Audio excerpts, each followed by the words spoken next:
Was about only 92,000 crore. Like jewellery के अंदर भी हम लोग 3% से ज़्यादा एक्सपोर्ट नहीं कर रहे। You just need to know that कहाँ बेचना है, और ये भी इतना डिफिकल्ट नहीं है। I am telling you, there are several sources. मैं आपको कुछ बातें बताता हूँ। आप उसमें जितने ज्वेलर्स को कनेक्ट कर रहे हैं ना, ये सारे वो लोग हैं जो ज्वेलरी बिजनेस के साथ जुड़े हैं। करो चालू उसको कनेक्ट करना। बायर ढूंढना मैं बिल्कुल नहीं मानता हूँ कि बड़ी बात है। इंडियंस गोल्ड को परचेज इसलिए करते हैं क्योंकि वो एसेट मानते हैं, जबकि फॉरेन में उनको एसेट नहीं माना जाता।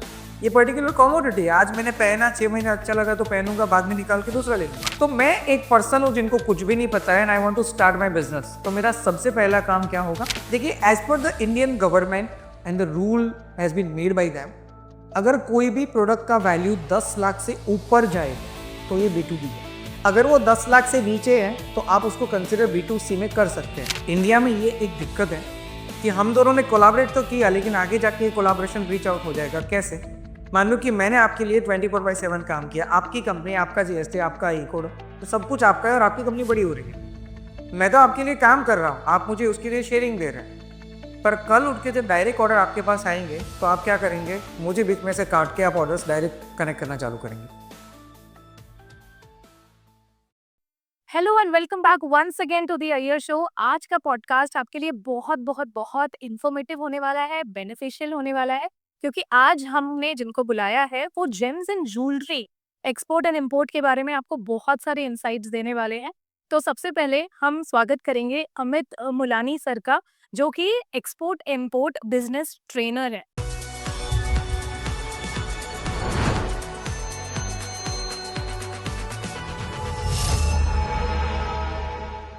सर, कैसे हैं आप? Absolutely fine Roshni ji, and thank you so much for inviting me over here. Yes sir. जब भी सर हम एक्सपोर्ट इंपोर्ट की बात करते हैं, स्पेशली जेम्स एंड ज्वेलरी के मार्केट में, तो ना बहुत सारे लोगों का ये ड्रीम भी है और बहुत सारे लोग इसमें अपना काम स्टार्ट करना भी चाहते हैं। लेकिन सबसे बड़ी जो मुश्किल की घड़ी आती है कि कैसे क्या, उसके बारे में तो हम बात करेंगे ही, लेकिन हम जानना चाहेंगे सबसे पहले कि आप अमित मुलानी सर कैसे बने? अच्छा, first of all, let me introduce myself. So this is Amit Mulani. I am from Surat, Gujarat, basically, okay. और born and brought up from particular this city only. हम्म। मेरा जो क्वालिफिकेशन है, एजुकेशनल क्वालिफिकेशन, वो civil engineering है।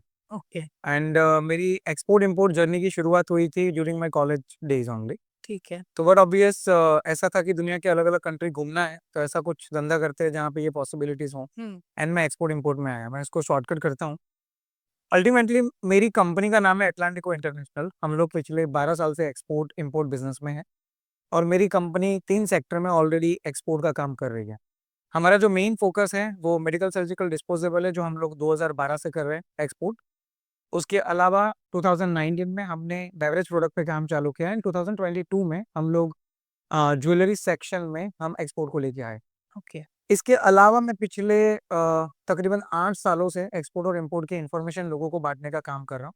ये काम मैं इसलिए कर रहा हूँ क्योंकि मुझे ऐसा लगता है कि बहुत सारे ऐसे मीथ हैं जिनकी बदौलत हम लोग ये सब्जेक्ट को समझते नहीं है, और इसकी बदौलत शायद जो सफलता हमें मिलनी चाहिए वो मिल नहीं रही है। And but obvious I am the official trainer of James and jewellery export promotion council of India, जो कि गवर्नमेंट ऑफ इंडिया का एक ऐसा पर्टिकुलर बॉडी है जो इंडिया से जेम्स एंड ज्वेलरी प्रोडक्ट को एक्सपोर्ट के लिए प्रमोट करता है। तो I am the only person in India जो कि ये ट्रेनिंग देता है स्पेसिफिकली जेम्स एंड ज्वेलरी में।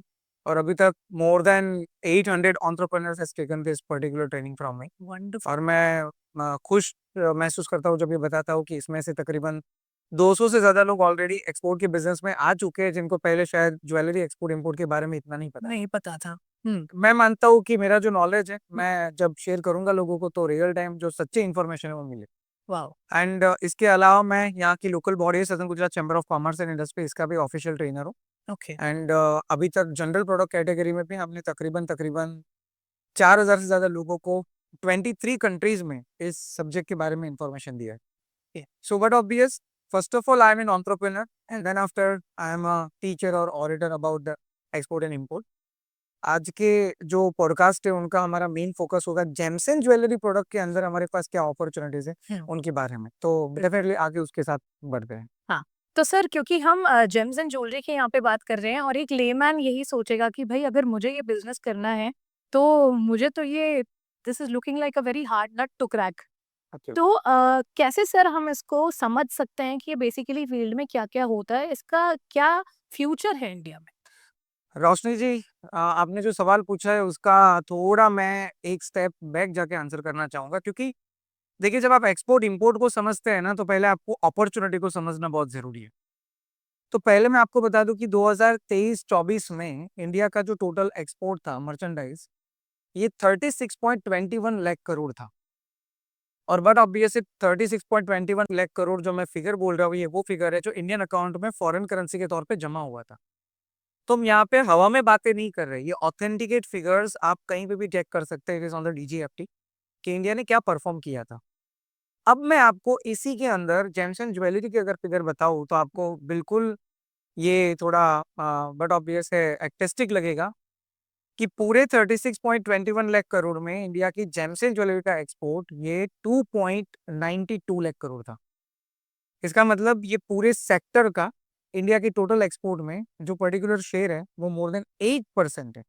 It is the only industry जो पर्टिकुलरली इतना बड़ा शेयर अदा करता है इंडियन एक्सपोर्ट के अंदर। तो पहले तो ये कि हम ऑलरेडी बहुत अच्छा कुछ कर रहे हैं, लेकिन थोड़ा उसको और अगर डेप्थ में जाके चेक करें कि ये जो मैंने फिगर बताया उसमें कौन से प्रोडक्ट का कितना एक्सपोर्ट हमने किया था। Obviously India is one of the largest exporter of the natural diamonds. तो लास्ट ईयर हमारा जो नेचुरल डायमंड का एक्सपोर्ट था वो 1.39 लाख करोड़ था। उसके बाद अगर हम बात करें गोल्ड ज्वेलरी, तो इसका एक्सपोर्ट हमारा लास्ट ईयर 92,000 करोड़ था। उसके बाद अगर हम बात करें सिल्वर ज्वेलरी की, तो इसका एक्सपोर्ट 13.5 थाउजेंड करोड़ था। और इमिटेशन ज्वेलरी, जहाँ पे आप कोई भी प्रोडक्ट के अंदर अगर सिल्वर या गोल्ड या तो प्लेटिनम का बेस है, तो ऐसी प्रोडक्ट जिनको हम इमिटेशन बोलते हैं, मैं प्योर इमिटेशन की बात नहीं कर रहा हूँ, आई am talking about precious metal जिनमें यूज हुआ है, उनका export last year around 1300 crore था। तो बट ऑब्वियस ये जो मैंने आपको बातें बताई ये इंडियन एक्सपोर्ट की फिगर्स है, और ये लेजिटिमेट फिगर्स है, आप कहीं से भी चेक कर सकते हैं। इसके अंदर और अगर थोड़ा आगे बढ़े तो प्रीशियस जो स्टोन आते हैं, सेमी प्रीशियस स्टोन, जो कि 7103 कैपिटल रिप्रेजेंट करता है एचएस कोड के बेस पे, लास्ट ईयर इंडिया का जो एक्सपोर्ट था वो अराउंड 4800 करोड़ से 5300 करोड़ के आजू बाजू था। पर मैं ये दो फिगर इसलिए बोला क्योंकि बट ऑब्वियस इसमें बहुत सारी प्रोडक्ट कैटेगरीज है, तो इसको थोड़ा आप डिस्ट्रीब्यूट कर दे, will find out this figures. अब ये तो हमने बात की इंडिया के एक्सपोर्ट के बारे में, अब आप ये देखिए कि दुनिया कितना बड़ा मार्केट है। सबसे पहले इंडिया के जेम्स एंड ज्वेलरी सेक्टर का एक्सपोर्ट मैंने बताया 2.92 लाख करोड़, जबकि उसी साल पूरी दुनिया का जेम्स एंड ज्वेलरी का जो इंपोर्ट था वो था 72 लाख करोड़। इसका मतलब वर्ल्ड के टोटल इंपोर्ट में हमारा शेयर मात्र 3.79%। लाइक हमारे लिए 96% मार्केट में जो वर्ल्ड मार्केट है उसके अंदर पोटेंशियल अभी भी पड़ा हुआ है, जिनको हम अभी भी टैप नहीं कर पाए, अनएक्सप्लोर्ड है। अनएक्सप्लोर्ड है। अब उसके अंदर ज्वेलरी में आ जाइए, 2024 के कैलेंडर ईयर का वर्ल्ड वाइड मार्केट जो था वो अराउंड अराउंड 27 लाख करोड़ था जो परचेज किया गया है। और ये ऐसा नहीं है कि प्रेडिक्शन है, ये जो 2024 में हुआ परचेज, जिनके सामने इंडिया का एक्सपोर्ट अगर आप काउंट करें तो it was about only 92,000 crore. Like jewellery के अंदर भी हम लोग 3% से ज्यादा एक्सपोर्ट नहीं कर रहे हैं। लाइक 97% खाली मार्केट पूरे वर्ल्ड के अंदर पड़ा हुआ है। और ये अपॉर्चुनिटीज है जिनको हम समझेंगे ही नहीं तो हमें ये पता कैसे चलेगा कि ये फील्ड में आगे क्या रियल टाइम अपॉर्चुनिटीज। अब देखिए, दुनिया बहुत बड़ा मार्केट है। जब मैं बात करता हूँ जेम्स एंड ज्वेलरी की, देखिए मैच शिफ्ट होता रहता है। आज के दिन में गोल्ड के प्राइस बढ़ रहे हैं, तो लोग जो पर्टिकुलरली खरीदी करना चाहते हैं वो 1 ग्राम या 2 ग्राम गोल्ड या तो सिल्वर में जाते हैं। प्योर सिल्वर के अंदर भी बहुत अच्छा वर्ल्ड वाइड मार्केट है। पर इसका मतलब ये नहीं कि लोग गोल्ड खरीदते नहीं है। आप कंट्री स्पेसिफिक अगर रिक्वायरमेंट देखें तो you will find out that हर एक कंट्री की अपनी एक चॉइस है। जैसे कि मैं हमेशा बोलता हूँ कि इंडियंस गोल्ड को परचेज इसलिए करते हैं क्योंकि वो एसेट मानते हैं, इन्वेस्टमेंट मानते हैं, जबकि फॉरेन में उनको एसेट नहीं माना जाता। ये पर्टिकुलर कॉमोडिटी है, आज मैंने पहना 6 महीने अच्छा लगा तो पहनूंगा, बाद में निकाल के दूसरा ले लूंगा। So they are not even asking. मैं बात कर रहा हूँ फाइनल कंज्यूमर की कि भैया गोल्ड का क्या प्राइस है आज। उनको प्रोडक्ट अच्छा लगा, बोला कितने का, $300 का, ठीक है आप मुझे दे दो। So that's what the market में नीड टू अंडरस्टैंड कि मार्केट का टेंडेंसी क्या है। और एक सबसे इंपॉर्टेंट बात, जेमस्टोन के अंदर लास्ट ईयर 2024 का वर्ल्ड वाइड टोटल इंपोर्ट ये 98,000 करोड़ था, जबकि इंडिया का एक्सपोर्ट अगर आप ओवरऑल पकड़े इट वाज 5300 करोड़। आप परसेंटेज निकाल लो हमने क्या किया हुआ, इट इज ओनली मेरेली 5.3%। जबकि हम लोग मानते हैं कि Jaipur is the biggest hub of it, और हम लोग सोचते हैं कि हम तो बहुत सारा जेमस्टोन एक्सपोर्ट करते होंगे, but we are just doing export worth of 5.3 5,000 crore, 5,300 crore, जो कि पूरे वर्ल्ड का 5.3% ही है only। तो आप अगर इसको भी काउंट करें तो 94% मार्केट दुनिया के अंदर खाली पड़ा हुआ है जो जेमस्टोन के रिगार्डिंग। क्या लगता है सर क्यों इतने चैलेंजेस आ रहे हैं? क्योंकि हम जैसे आपने कहा कि अभी बहुत बड़ा परसेंटेज मार्केट का है जो अनटैप्ड है। तो एक तो ये समझ में आ गया हमको कि अपॉर्चुनिटी है, लेकिन वो वहाँ तक पहुँचना कैसे? देखिए, अब पर्टिकुलरली अपॉर्चुनिटी को ग्रैब करने के लिए आगे बढ़े उसके पहले मैं आपको ये बताना चाहूंगा कि अगर आप एक स्टार्टअप करना चाहते हैं तो कैसे कर सकते हैं। मान लो कि मैं एक ज्वेलरी मैन्युफैक्चरर हूँ जो कि टॉप कैडर आ गई, तो बट ऑब्वियस मेरे पास अपनी प्रोडक्ट्स है। I just have to identify that कि मेरी प्रोडक्ट के हिसाब से मार्केट क्या हो सकता है, क्योंकि हर एक प्रोडक्ट हर एक मार्केट में नहीं बिकता। तो मुझे पहले ये समझना है कि अगर मैं लाइट वेट बना रहा हूँ तो मेरे लिए मार्केट जो है वो European countries and American countries हो सकते हैं। अगर मैं हैवी ज्वेलरी बना रहा हूँ तो Asian countries might be a market. और अगर मान लो कि मैं लाइट वेट और जेमस्टोन यूज कर रहा हूँ तो डेफिनेटली फार ईस्ट कंट्रीज जो है बड़ा मार्केट है। अब आखिर अफ्रीकन कंट्रीज पकड़ लीजिए तो ये सारे कंट्रीज इमिटेशन के लिए बड़े मार्केट है, क्योंकि वहाँ पे लोग इतना पैसा खर्च नहीं कर पाएंगे बट उनको ज्वेलरी पहनना है। 1 ग्राम 2 ग्राम आप इमिटेशन में जाएंगे तो आपको बहुत अच्छा मार्केट मिलेगा। ओके। तो पहला तो ये हो गया कि कौन से मार्केट में क्या बेचना है, इनका आपको स्टडी करना चाहिए। सर मैं इधर आपको रोक रही हूँ एक या मिनट। फिर जैसे आपने बोला कि अफ्रीका में फॉर एग्जांपल इमिटेशन ज्वेलरी का मार्केट है, लेकिन अफ्रीका खुद ही बहुत सारे जेमस्टोन्स के माइंस का भी गढ़ है। यस, तो क्योंकि उनके पास रिसोर्सेज नहीं है ज्वेलरी को बनाना, एक चीज होती है रॉ और एक चीज होता है फिनिश्ड प्रोडक्ट। तो क्या फिनिश्ड प्रोडक्ट के लिए अफ्रीका जो है इंडियन मार्केट देखेगा, like how it is? Absolutely देख सकता है, क्योंकि देखिए मैकशिफ्ट जो हो रहा है ना उसको ध्यान में रख के हम लोग परसेप्शन ले सकते हैं। आज का अफ्रीकन मार्केट ऐसा है कि जिनके पास इतना फॉरेन करेंसी नहीं है कि वो आपसे खरीद पाए, या तो इतना बेसिक पैसा नहीं है जिनसे ज्वेलरी खरीद पाए, क्योंकि ह्यूमन लाइफ का ये नेचर आप सब जानते हैं कि भाई पहले आदमी अपनी रोटी का काम करता है, फिर कपड़ा और फिर मकान का। ये तीन खत्म होने के बाद ज्वेलरी आता है, जहाँ पे प्रेशियस में आप जाते हो। तो अफ्रीकन मार्केट आज की डेट में उस तरह का नहीं है, नहीं। आने वाले टाइम में ये बिल्कुल बदलेगा। और वहां पे भी जो खरीदी है वो बड़े लेवल पे होगी, बट मैं उसके ऊपर अभी नहीं जा रहा हूँ राइट नाउ।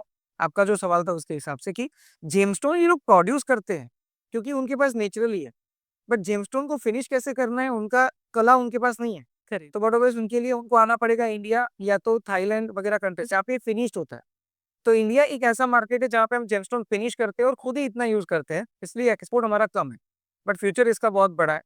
और आर्टिसंस भी बहुत कमाई के हैं। एब्सोल्युटली। तो कारीगर जो है हमारे बहुत ही। तो हम ये बोल सकते हैं कि अफ्रीकन मार्केट जो है वो भले ही जेमस्टोन को निकालता है नेचुरली, बट वो प्रोडक्ट को परचेज कर पाए उतना परचेज पावर नहीं है, पोटेंशियल नहीं। पोटेंशियल नहीं है। हो सकता है कि 1-2% लोग ये खरीद भी पाए जो खरीद रहे हो। तो इट इज पर्टिकुलरली हाँ जो एनालिसिस हम कर सकते हैं। Okay, coming back to the second challenge that you are talking about. तो मैं ये बात कर रहा था कि एक तो मैन्युफैक्चरर हो गया जो कि ये तय करता है कि चलो हम एक्सपोर्ट में आगे बढ़ते हैं, तो ये हम पहले समझे कि भाई कहाँ पे क्या बेचना है ये हमको पता होना चाहिए। सेकंड नंबर पे मान लो आप मैन्युफैक्चरर नहीं हो एंड आपको इस बिजनेस के अंदर आना है, तो इट माइट बी पॉसिबल है कि आप ट्रेडर हो। मान लीजिए अगर आप ट्रेडर हैं तो भी आपको ज्वेलरी का पूरा नॉलेज है और आप जिस ज्वेलरी में अभी तक काम कर चुके हैं उनको लेके आप ये तय करें कि कौन से मार्केट में मुझे एंटर होना है, तो भी आप ये आसान से कर सकते हैं, इसमें कोई बड़ी बात नहीं है। पर मैं आना चाहता हूँ थर्ड कैटेगरी पे, जहाँ पे मान लो कि एक बंदा ऐसा है जिनको एक्सपोर्ट के बारे में कुछ भी नहीं पता, जेम्स एंड ज्वेलरी के बारे में भी कुछ भी नहीं पता है, एंड ये एक रो लेवल पे अपना बिजनेस स्टार्टअप करना चाहता है James and jewellery export import को लेके। आप समझो बेसिकली हम एक्सपोर्ट के बारे में जो बात कर रहे हैं उसकी अपॉर्चुनिटीज को ध्यान में रखते हुए बात कर रहे हैं। तो मैं एक पर्सन हूँ जिनको कुछ भी नहीं पता है and I want to start my business, तो मेरा सबसे पहला काम क्या होगा कि मैं इंडस्ट्री को समझूं कि इंडस्ट्री है क्या। अब उसके लिए पहले मैं 6 महीने या 1 साल लोकल इंडस्ट्री में अपना नॉलेज बढ़ाऊंगा।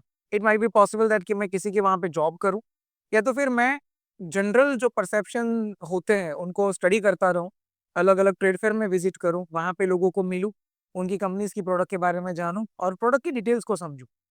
एक बार मुझे ये पता लग गया कि ये पूरे सेक्टर में इतनी प्रोडक्ट्स आती है, तो मैंने तय किया कि मैं जेमस्टोन ज्वेलरी पे काम करूंगा, जहाँ पे ये जेमस्टोन स्टडीड डायमंड ज्वेलरी या तो जेमस्टोन स्टडीड गोल्ड या तो सिल्वर ज्वेलरी है, कोई भी एक सेक्शन आप पकड़ लो।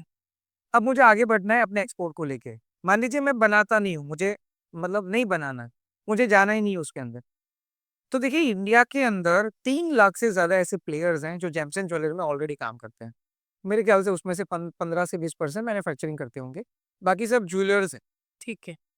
तो बड़ा ऑब्वियस, अगर मान लो आपकी कंपनी है जो कि जेमस्टोन गोल्ड ज्वेलरी बनाती है, आप जयपुर से बेस्ड है, मुझे आपकी प्रोडक्ट बहुत अच्छी लगी, मैं आपको कहीं कोई ट्रेड फेयर में मिला था, ठीक, मैं आपको कनेक्ट करूंगा और मैं आपको बताऊंगा कि रोशनी जी, मुझे आपकी प्रोडक्ट में इंटरेस्ट है, I want to export your product. अब आप देखिए, एक लोकल ज्वेलर है तो आप अपनी प्रोडक्ट को लोकल मार्केट में बेच रहे हैं, अब आपको भी तो एक्सपोर्ट तो करना ही है, because everyone want to export right now, क्योंकि अगर वर्ल्ड मार्केट मुझे इतना बड़ा मिल रहा है तो मैं क्यों नहीं करूँ। एंड बेस्ड ऑन दैट आपने बोला कि ठीक है अमित जी, आप बताइए कैसे कर सकते हैं। अब यहाँ पे सबसे इंपॉर्टेंट बात यह है कि अगर मैंने आपको कन्विंस किया रियल टाइम डेटा के थ्रू दैट कि मैम ये इतना बड़ा मार्केट है और इसके सामने आपने जो ज्वेलरी मैन्युफैक्चरिंग की है, तो जो ज्वेलरी में आप ट्रेडिंग करते हैं उसमें बहुत अपॉर्चुनिटी है, ये मेरा स्टडी में लेके आया हूँ, मैं इस स्टडी के बेस पे आपको कन्विंस करता हूँ। अब रियल टाइम कन्विंसिंग है, मैं हवा में बातें नहीं कर रहा हूँ, मैं डेटा के थ्रू जा रहा हूँ।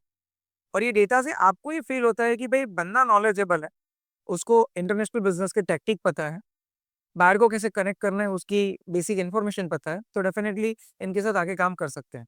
और आपने मुझे अपॉर्चुनिटी दिया कि ठीक है अमित भाई, हमें आपके साथ काम करने के लिए रेडी है, तो आप बताइए कैसे आगे बढ़े। हम लोगों ने प्लान किया, पेपर आउट किया एंड फिर अब आप देखिए, मेरा काम यहाँ पे मैन्युफैक्चरिंग करना नहीं है, मेरा काम आपकी प्रोडक्ट को बेचना है, करेक्ट। अब यहाँ पे दो पार्ट हो गए, रोशनी जी प्रोडक्ट को प्रोक्योर करेंगे और मैं ये प्रोडक्ट को बेचूंगा। मुझे 24/7 एक ही काम करना है, बेचना बेचना और बेचना। आपको 24/7 एक ही काम करना है कि जो मैं चाहता हूँ मार्केट के हिसाब से आप मुझे वो प्रोफेशनल करके सर।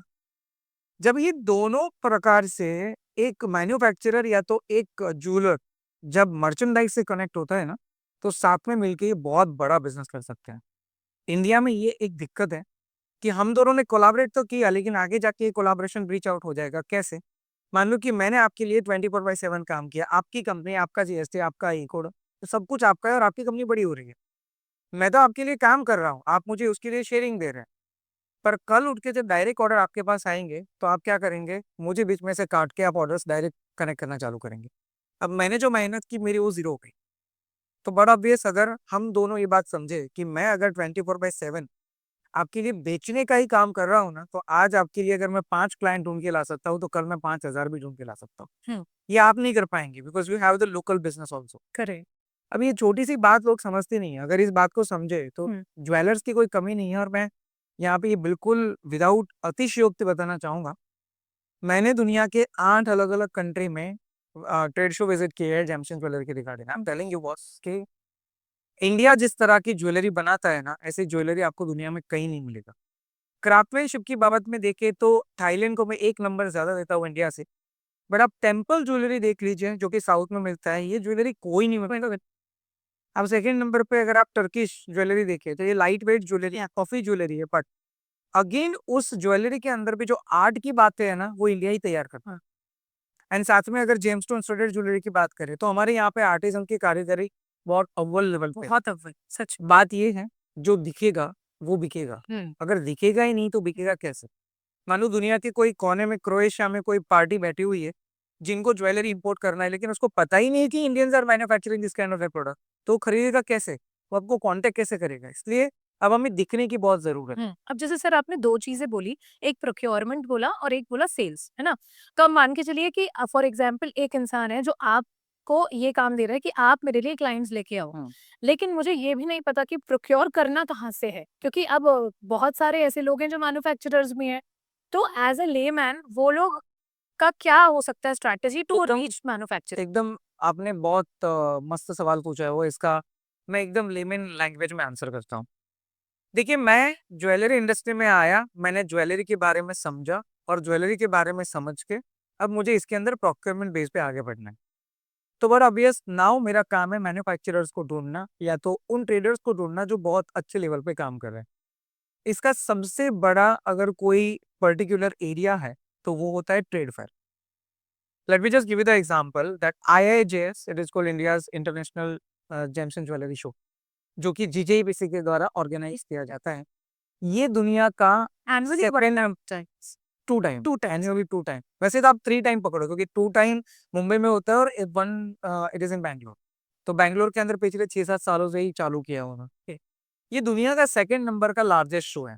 एक शो के अंदर कितने एग्जिबिटर्स हैं, you will not going to be believe that it is around 3,500 to 4,000। आप पकड़ के चलो कि इंडिया का शायद ही कोई मैन्युफैक्चरर ऐसा होगा जो इस शो में पार्टिसिपेट ना करता हो। आप 3 दिन निकालो और मुंबई शो को विजिट करो। ए से लेके जेड तक ज्वेलरी में जो आता है वो आपको वहां पे मिलता है, एक स्पॉट पे। आपको पूरा इंडिया घूमने की जरूरत नहीं है, आप खाली IIJS के 3 दिन घूमो।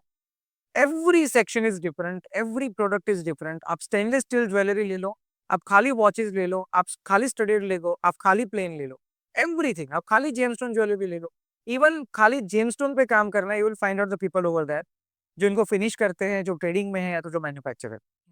अब जब उस शो को विजिट करते हैं, आपके दिमाग में कुछ बातें ऑलरेडी हैं क्योंकि आपने पहले ऑलरेडी स्टडी किया हुआ है कि वर्ल्ड मार्केट की क्या रिक्वायरमेंट है, और इस बेस पे आप इसके अंदर एंटर होते हैं ना, तो आपकी नजर खुद से ये ढूंढना चालू कर देती है कि मेरे लिए बेस्ट मैनेजर कौन हो सकता है। एब्सोल्युटली। और फिर आप उनको कनेक्ट करिए। मैं आपको गारंटी देता हूँ, जितने लोग ये शो में बैठे हैं ना, उसमें 5% भी एक्सपोर्टर नहीं है।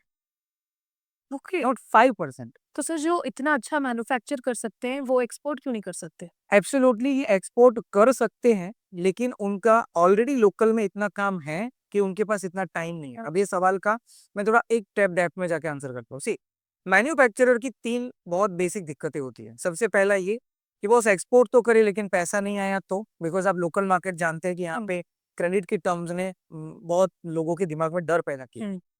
तो उनको लगता है एक्सपोर्ट में भी ऐसा कुछ होगा, पैसा नहीं आया तो क्या करें। सेकेंड नंबर पे कि भैया मेरे पास तो ऑर्डर भी आते हैं, लोग मुझे कनेक्ट भी करते हैं और बोलते हैं कि सर मैं एक्सपोर्ट करना चाहता हूँ, पर मुझे पता ही नहीं है, नॉलेज ही नहीं है हाउ टू डू दैट।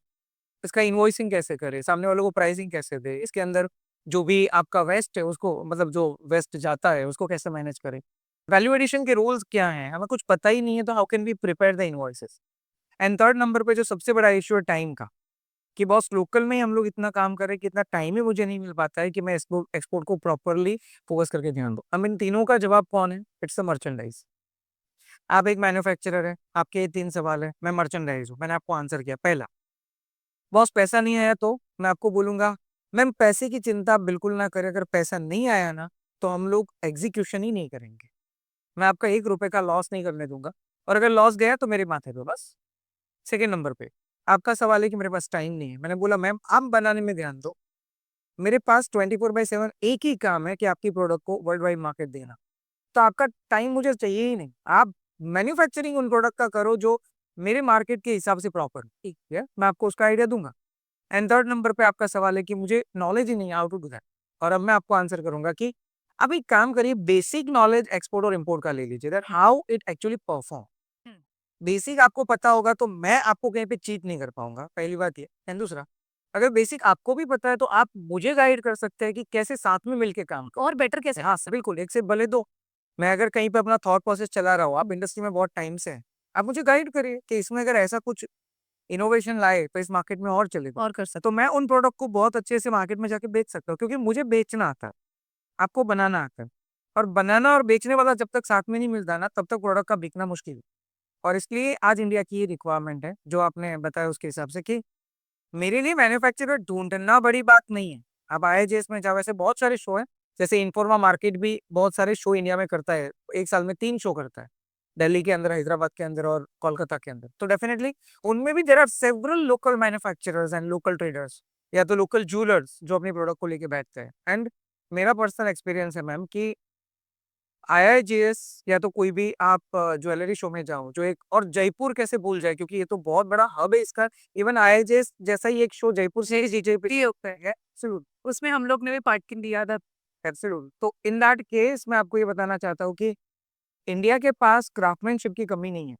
मैं मानता हूँ कि एक प्रोडक्ट के अंदर जो क्राफ्टमैनशिप है, जो जो कुछ डिफरेंट दिख रहा है, मुझे कुछ डिफरेंट लग रहा है, मैं खाली उस क्राफ्टमैनशिप को पकड़ के भी एक्सपोर्ट करूँ ना, I can make my market. मुझे मल्टीपल में जाने की जरूरत ही नहीं कि मैं हैवी भी बेच रहा हूँ, मैं जेमस्टोन भी बेच रहा हूँ, मैं डायमंड स्टूडियो भी बेच रहा हूँ, और मैं कुछ और। Focus to one at it. Only one product. Like मान लीजिए कि अगर मैं सफायर को यूज करके कोई ज्वेलरी बना रहा हूँ और मैं खाली सफायर के ऊपर काम करूँ ना, I can be Crorepati, I am telling you. तो भी आप मार्केट बिल्डअप कर सकते हो उसका। 100%। Market is too huge, you just need to know that कहाँ बेचना है, और ये भी इतना डिफिकल्ट नहीं है, आई एम टेलिंग यू।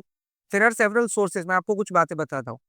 आप कोई भी AI टूल पे जाओ, लाइक चैट GPT, और उसको जाके पूछो please give me the name of the design जो वियतनाम में चलता है, ये आपको पूरा आइडिया दे देगा वियतनाम में क्या चलता है। सेकंड नंबर पे आप उसको बोलो कि मुझे कुछ फोटो दो जो वहाँ की ज्वेलरी पर्टिकुलरली ट्रेंडिंग में हो, यानी आपको इसका आइडिया देगा। आप वियतनाम के B2C प्लेटफॉर्म पे जाओ और वहां पे लिखो ज्वेलरी। आपको जितनी भी ज्वेलरी दिख रही है ना, ये वो ज्वेलरी है जो वियतनाम में ट्रेंड में है, इसलिए तो B2C पे है। उसके अलावा आप उनके जो B2B प्लेटफॉर्म्स हैं, आप उनके ऊपर जाके लिखो ज्वेलरी, और वहां पे जितनी ज्वेलरी आपको दिखती है वो समझ में आता है कि ये B2B ज्वेलरी यहाँ पे बिक रही है। इतनी छोटी छोटी बातें हैं, हमें पता नहीं है ना, इसलिए हम बैठे रहते हैं हाथ पे हाथ धर के। ये मुझे कैसे पता चलेगा वहां क्या चल रहा है? बॉस, आप 5G के जमाने में हो। थोड़ा दिमाग को प्रेशराइज करो, चीजें आपके आजू बाजू में, सही बात है। और ये बहुत आसान है। हाँ। सर, जैसे हम अभी बात कर रहे थे बिहाइंड द सीन्स कि पेमेंट का भी ना बहुत सारे लोगों को नहीं समझ में आता कि अगर हम आउटसाइड इंडिया कुछ कर रहे हैं, तो क्या प्रोसीजर है? तो सर थोड़ा-सा उसके बारे में बताइए। एब्सोल्युटली, इस टॉपिक को मैं एक स्टेप आगे लूंगा, बट ऑब्वियस अभी के लिए एक स्टेप बिहाइंड जाके एक छोटी सी बात मुझे याद है, मैं वो क्लियर करता हूँ। ठीक है। देखिए रोशनी जी, पर्टिकुलरली एक्सपोर्ट के बिजनेस में इंडियंस जिस तरह से सोच के जाते हैं, ये सोचने का तरीका हमारा थोड़ा उल्टा है। ठीक है। मैंने जितने लोगों से बातचीत की है और जितने लोगों के कॉल मेरे पे आते हैं, ज्यादातर लोग मुझे एक सवाल ये पूछते हैं, सर आपके पास बायर है तो मुझे दीजिए, बाकी का मैं देख लूंगा। मैं आपको बताऊं, मैं आपको बायर का 1000 लोगों का डेटा देता हूँ, गारंटी के साथ मैं लिख के दे सकता हूँ। आप एक भी बायर के साथ सीधा बिजनेस नहीं कर पाएंगे, कन्वर्ट नहीं कर पाएंगे, मैं आपको ये लिख के दे सकता हूँ। इसलिए क्योंकि प्रोसेस ये है ही नहीं कि आप पहले बायर ढूंढो और फिर उसको कन्विंस करो। प्रोसेस ये है, पहले आप डेटा स्टडी करो कि आपकी प्रोडक्ट के लिए मार्केट क्या है, ये कितना बड़ा मार्केट है, क्या ये आपकी प्रोडक्ट को खरीद सकता है, क्या इसकी ये कैपेसिटी है। अगर वो खरीद रहा है तो वो कहाँ कहाँ से ले रहा है, वो जहां जहां से ले रहा है वो लोग क्या बेच रहे हैं इनको। और अगर आप उस तरह के प्रोडक्ट्स को उस मार्केट में बेचे तो डेफिनेटली ये आपके लिए एक मार्केट हो गया। That's called the basic study. हुँ। अगर आपको पता ही नहीं है कि कौन क्या खरीद रहा है, how can you sell your product? मान लो कि मैं हैवी ज्वेलरी को लेके अगर फार ईस्ट में चला जाऊं, जो हमारे यहाँ पे टेम्पल ज्वेलरी बड़ी बड़ी बनती है जो लोग साउथ में पहनते हैं, बॉस फार ईस्ट में कौन खरीदेगा उसको? People will not going to buy it because ये उसकी चॉइस ही नहीं है। अगर मैं उस चॉइस को समझ के काम करूं तो मैं आराम से अपनी प्रोडक्ट को बेच सकता हूँ। इसलिए मैं बोलता हूँ पहला स्टेप है डेटा स्टडी। और ये मैं जो बोल रहा हूँ ना, डेटा स्टडी, ये कोई बड़ी बातें नहीं है। आई एम टेलिंग यू, आप export import data bank Google पे सर्च करो, you will find out each and every product with the HS code कि इंडिया ने एक्सपोर्ट कहाँ कहाँ किया।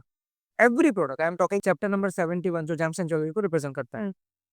अब मान लो कि मुझे ये समझ में आया कि एक जेमस्टोन ज्वेलरी जो गोल्ड की है, इसको मैंने सर्टेन मार्केट में इंडिया से एक्सपोर्ट किया, मान लो 50 मार्केट में।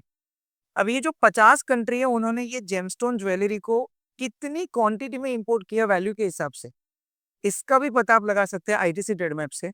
ये दोनों फ्री ऑफ कॉस्ट है, इसका कोई खर्चा नहीं है। इससे आपको ये पता चलता है कि मान लो कि मैंने अगर वियतनाम में पर्टिकुलरली जेमस्टोन ज्वेलरी को लास्ट ईयर 120 करोड़ का एक्सपोर्ट किया, और वियतनाम ने लास्ट ईयर इस प्रोडक्ट का इंपोर्ट अराउंड 1000 करोड़ का किया, तो मेरे लिए आप समझे 880 करोड़ का मार्केट खड़ा हुआ है। मैं एक कंट्री स्पेसिफिक ले लूँ खाली, तो भी मैं उस कंट्री की रिक्वायरमेंट को समझ के करोड़पति बन सकता हूँ। ये इतना आसान है। तो पहली बात आती है, it is called the data study. Do it properly, भले आपके उसके लिए 4 महीना देना पड़े, 6 महीना देना पड़े, but if you give this time to study of the data, आप फेल नहीं हो सकते। ये मेरा विश्वास है। आपने एक बार डेटा स्टडी कर लिया और आपने तय किया कि ये प्रोडक्ट है और इसको इस मार्केट में मुझे चलाना है या जो क्लस्टर में मुझे चलाना है, तो सेकेंड नंबर पे आता है कि आप अपनी प्रिपरेशन करो। अब देखिए, कोई बायर तुम्हें धंधा ऐसे ही नहीं देता। मान लो कि आप मेरे बायर हो, मैंने आपको आके एक मेल किया कि hi Roshni ji, this kind of the products we are manufacturing, आप मुझे कांटेक्ट करना अगर आपको कोई रिक्वायरमेंट है। ऑब्वियसली आपका पहला स्टेप ये होगा कि अगर आपको मेरे मेल के अंदर कुछ ऐसा लगता है कि रिक्वायरमेंट के हिसाब से कुछ यहाँ पे हो सकता है, तो आप मुझे गूगल पे ढूंढेंगे कि कौन है ये बंदा अमित मुलानी। अगर मैं गूगल के ऊपर मिला ही नहीं, मेरी कंपनी की इन्फॉर्मेशन मिली ही नहीं, या तो मेरे कोई सोशल मीडिया में पेज मिले ही नहीं, आप मेरे पे ट्रस्ट नहीं करेंगे। और ये हमारा सबसे बड़ा इश्यू है। हम दिखते कहीं पे नहीं है और हमको लगता है बायर आप मुझे दे दो मैं धंधा कर लूंगा। Gems and jewellery is not kind of the sector. आप यहाँ पे गेहूं नहीं बेच रहे, आप जेमसन ज्वेलरी बेच रहे हैं। आप पहले उसको समझो कि जो खरीद रहा है उसकी भी चॉइस है, और ये जेमसन ज्वेलरी खरीद रहा है तो वो चाहता है कि पहले आप कौन हो, पहले वो मुझे बताओ तो सही। एंड ये साबित होता है आपकी प्रिपरेशन से। अब प्रिपरेशन के 5 स्टेजेस हैं। सबसे पहला वेबसाइट। आपको अपना वेबसाइट एक्सपोर्ट में इसलिए बनाना ज़रूरी है क्योंकि अगर आप दिखेंगे नहीं ना, तो लोग आपके ऊपर ट्रस्ट नहीं कर पाएँगे। सेकंड नंबर पे आता है सोशल मीडिया। आपके सोशल मीडिया से ये ऑथेंटिकेट साबित होता है कि आप इस बिज़नेस में हैं और इससे क्या पता चलता है कि आने वाले टाइम में आपसे अगर धंधा करना हो तो ये आसान है, क्योंकि आपका सोशल मीडिया बता रहा है कि आप बहुत सारी प्रोडक्ट में बहुत सारा काम कर रहे हैं। आपकी कनेक्टिविटी बनी हुई है। एक्टिविटी बनी हुई है। हम्म। थर्ड नंबर पे आता है it is about your video, company information video. अब मान लो कि मैं एक मैन्युफैक्चरर अपने आप को दिखा रहा हूँ, तो बड़ा ऑब्वियस मैं कहाँ पे बना रहा हूँ ये सब, कौन बना रहा है, ये प्रोसेस कैसे होती है। अगर मैं इसका एक रियल टाइम वीडियो बनाऊं, तो आप जब ये वीडियो देखेंगे एज अ बायर, तो आप सिंपली कनेक्ट कर पाएंगे कि बंदा जो बोल रहा है वो सही है। वो इन्फॉर्मेशन मिलेगा ना आपके बारे में। ट्रू, लाइक मैं बैठा हूँ वहां पे, मेरे कारीगर है वो काम कर रहे हैं, हम लोग एक एक डिजाइन को कितना प्रिसाइजली करवा रहे हैं, ये सारी चीजें आपको वीडियो से पता चलती। डेटा एनालिसिस और उसके बाद प्रिपरेशन, अगर ये दो चीजें होती हैं तब जाके बायर फ्यूचर में आपके बारे में कुछ ढूंढे और अब मिल जाता है तो वो आपसे कनेक्ट करता है। Indians are not particularly following this path, और मुझे लगता है सफल होने के लिए पाथ जो है वो फॉलो करना जरूरी है, क्योंकि ये एक ही वो रास्ता है जिनसे आप इंटरनेशनल बिजनेस में एंटर हो सकते हो और लोगों को कनेक्ट कर सकते हो। 2-5% केस में अचानक से कोई बड़ा बायर आपको मिल गया और आपका पूरा का पूरा प्रोडक्शन वो उठा रहा है, वो बात अलग। वो तो एक परूख की बात है कि वो माता जी की दया और हाँ। बट लीजिटिमेट प्रोसेस के हिसाब से अगर आप काम करते हैं ना, तो ये मैं बिल्कुल मानता हूँ कि दिस आर द 3 स्टेप्स जिनके थ्रू अब बायर के अंदर आगे बढ़ते हो। और अब मैं कनेक्ट करता हूँ आपके पेमेंट वाले एक्चुअली सवाल के ऊपर। जैसे फॉर एग्जांपल बायर मिल गया, हम्म। प्रिपरेशन हमारी हो गई, हम्म। हमने पोटेंशियल कस्टमर टैप कर लिया कि कहाँ पे है, अब उनको भेजना कैसे और पेमेंट कैसे हो। यस बिल्कुल, तो पहले हम पेमेंट के ऊपर बात करते हैं। ये सबसे इंपॉर्टेंट सवाल इसलिए आता है इंटरनेशनल बिजनेस में, क्योंकि कोई भी बिजनेस हम क्यों करते हैं, पैसा कमाने। अगर पैसा नहीं मिलेगा तो बिजनेस किस बात का। इंटरनेशनल बिजनेस के अंदर पेमेंट टर्म्स इतनी सेफ है कि अगर आप उनसे बाहर ना निकले तो आपका 1 रुपया कहीं पे भी डूब नहीं सकता। मैं गारंटी के साथ बोल सकता हूँ, आप बोलो मैं लिख के दे सकता हूँ ये। पर अगर आप उन पेमेंट टर्म से बाहर निकले तो आपके पैर पे कुहारी लगेगी, ये बात पक्की है। सबसे पहले हम स्टार्ट करते हैं 100% एडवांस से। कई बार लोग ये बोलते हैं 100% एडवांस मार्केट में कौन देता है। तो पहले तो हमें ये समझने की जरूरत है कि आप इंडियन पर्सपेक्टिव से ये बात कर रहे हैं। When you are talking about the Indian perspective ना, तो आपके दिमाग में यही चलता है कि इंडिया के अंदर तो लोग पहले माल लेते हैं, बेचते हैं और फिर आपको पैसा देते हैं, वो भी 1 महीना, 3 महीने या 6 महीने की टर्म। आपको 10 बार कॉल करना पड़ेगा उनको। जितने लोग ये परसेप्शन लेके चलते हैं ना, मैं उनको एक छोटा सा बट ऑब्वियस यहाँ पे टास्क। आप एक बार कोई प्रोडक्ट को बाहर के कंट्री से इंपोर्ट करके देखिए एंड आप मुझे बताइए कि कौन आपको उधारी में माल देता है। एक भी कंट्री आप पकड़ लीजिए, कोई भी। अब मुझे बताइए कौन देता है उधारी में, जो नेकेड उधारी की मैं बात कर रहा हूँ, जहाँ पे आगे पीछे कुछ नहीं है, ना बैंकिंग है ना कुछ भी है। आपने माल लिया और बाद में आपकी मर्जी के हिसाब से पैसा देना। एक भी कंट्री आप मुझे बताओ। हम लोग सबसे ज्यादा इंपोर्ट चाइना से करते हैं ना। गिव मी वन कंपनी जो आपको सैंपल भी फ्री में देता हो। जब आपको कोई सैंपल फ्री में नहीं देता, आप उधारी में माल उनको देके अपने आप के पैर पे क्यों कुहारे मार रहे हैं। तो मैं बिलीव करता हूँ देर आर सेवरल बायर्स जो 100% एडवांस पेमेंट करते हैं, और मेरा ये बिल्कुल मानना है $5,000 to $10,000 की अमाउंट में लोगों को एडवांस देने में कोई दिक्कत नहीं है। क्यों? क्योंकि उनके पास उसके बाद ऑप्शंस भी हैं। अगर आपने पैसा उसका उठाया और आप भागे, तो उसको पता है रिकवर कैसे करना है, और इसलिए बिंदास देते हैं पैसा। और दूसरा, पूरी दुनिया के अंदर धंधा ऐसे ही होता है कि आप अगर रिस्क फ्री हैं तो एडवांस में पैसा दीजिए और बिल्कुल वेट करिए, you will get your order. और अगर आपको बड़ी अमाउंट में जाना है तो और पेमेंट टर्म में जा सकते हैं। तो पहले तो अपने दिमाग से ये निकाल दो कि 100% एडवांस कोई नहीं देता। यहाँ पे मैं बात करना चाहूंगा मेरी कंपनी के बारे में। पिछले 3 साल से हम लोग इस सेक्टर के अंदर हैं और आज तक हमने एक भी काम एडवांस के बगैर नहीं किया। एक भी काम नहीं। चाहे वो ऑर्डर चाहे 10 लाख या 50 लाख का भी क्यों ना हो, पहले पैसा एडवांस में, बाद में बाकी बात है। क्योंकि अगर आप मुझे एडवांस नहीं देंगे तो मैं गोल्ड का प्रोक्योरमेंट कैसे करूंगा, क्योंकि गोल्ड का प्रोक्योरमेंट तो मुझे एडवांस में ही करना पड़ता है। How can I do that. And so पहले आपका प्रेफरेंस ये बनाओ कि 100% एडवांस मुझे 5,000 to 10,000 में तो लेना ही है। मैं डॉलर की बात कर रहा हूँ। इसके ऊपर अगर अमाउंट गया तो हम और पेमेंट टर्म में जाएंगे, पर इसके नीचे अगर अमाउंट है तो हम पहले कन्विंस करते हैं। अब देखो यहाँ पे कन्विंस करने की बात जब आती है ना, तो दो पैरामीटर्स कनेक्टेड है। कोई बंदा तुमको 5,000, 10,000 या $15,000 एडवांस में क्यों दे? जब तक उसको नहीं लगेगा कि वर्थ इट है ये चीज। क्यों दे? मतलब वो आपके ऊपर क्यों भरोसा करे? कोई छोटी अमाउंट तो होती नहीं है। आप $10,000 पकड़ो, ये 8.5-9 लाख का पेमेंट हुआ। ये आपको एडवांस इसलिए दे रहा है क्योंकि आपने दो बातों पे उनको कन्विंस किया है। एक, जो क्वालिटी आपने मांगा है मैं वही क्वालिटी आपको सर्व करूंगा, और दूसरा, जो टाइम पे आपने मांगा है वो टाइम पे दूंगा। ज्वेलरी में ये सबसे इंपॉर्टेंट पार्ट है कि जो बंदा एक अपने दिमाग में इमेज करके बैठा है, अगर उससे ब्यूटीफुल चीज मिली ना, आप समझो आपका परमानेंट क्लाइंट है। तो यहाँ पे कोई लूज एंड नहीं, जो बोला है उससे बढ़िया बना के दो। पैसा तुम ले लो जो चाहते हो, क्योंकि पैसा देने में उसको दिक्कत नहीं। मैंने पहले भी बताया कि ये प्रोडक्ट जो है वो पर्टिकुलरली वो लोग कमोडिटी मांगता है। बट दूसरे नंबर पर आता है टाइम डिलीवरी। अगर किसी बंदे ने किसी प्रोडक्ट का ऑर्डर किया है तो बॉस ये बहुत सिंपल सी बात है कि उसने कोई पर्टिकुलर ओकेजन को लेके वो इंपोर्ट किया हुआ है। अगर वो ओकेजन के बाद पहुंचेगा प्रोडक्ट, यूजलेस आइडिया क्या है उसका? और ये हम समझते नहीं है। We are always saying yes yes, हो जाएगा सर, भेज दो। पर बॉस, आप ये समझो कि पहले कमिटमेंट आप फॉलो कर सकते हो क्या? अगर वो कमिटमेंट के ऊपर आपने उसको एग्री किया ना, वो 100% आपको पेमेंट एडवांस करेगा। आप लिख के ले लो मेरी बात है, और मैं हवा में नहीं बोल रहा हूँ। मेरी कंपनी आज की डेट में भी एडवांस के बगैर काम नहीं करती, और ये हमारा रूल है। तुमको अगर हमसे कोई भी ऑथेंटिसिटी चाहिए तो मैं हर तरह की ऑथेंटिसिटी देने के लिए तैयार हूँ। मैं अपनी कमिटमेंट फॉलो कर रहा हूँ, ये बातें मैं अपने क्लाइंट के थ्रू बता सकता हूँ। आप मेरी कंपनी विजिट के लिए किसी को भेज दो, वो कंपनी विजिट कर सकता है आपका बंदा। आप मेरा क्रेडिट रिपोर्ट निकाल लो, आपको इससे भी पता चल जाएगा। आप मेरा अभी तक का जो एक्सपोर्ट का रिकॉर्ड है वो निकाल लो, आपको इससे भी पता चल जाएगा कि हम कैसे काम कर रहे हैं। And the most important part, आपको लगता है कि मुझे खुद जाके विजिट करना चाहिए, आ जाइए, मैं आपको विजिट करवा देता हूँ मेरी फैक्ट्री की। अगर मैं ऑथेंटिकेट हूँ तो मैं पैसा पहले क्यों ना मांगू? बट ऑब्वियस है, I am doing the business, मुझे गलत नहीं करना है। तो मैं आपको ये बातें पहले अगर समझा दूं क्लाइंट के तौर पे, तो आपके दिमाग में फिक्स हो जाएगा कि यस, पर्टिकुलरली जो भी पार्टी है वो सही बता रही है, तो मुझे पैसा देने में कोई दिक्कत। अब देखिए, कई बार लोग ना यहाँ पे दुबई का एग्जांपल लेके आते हैं, हाँ।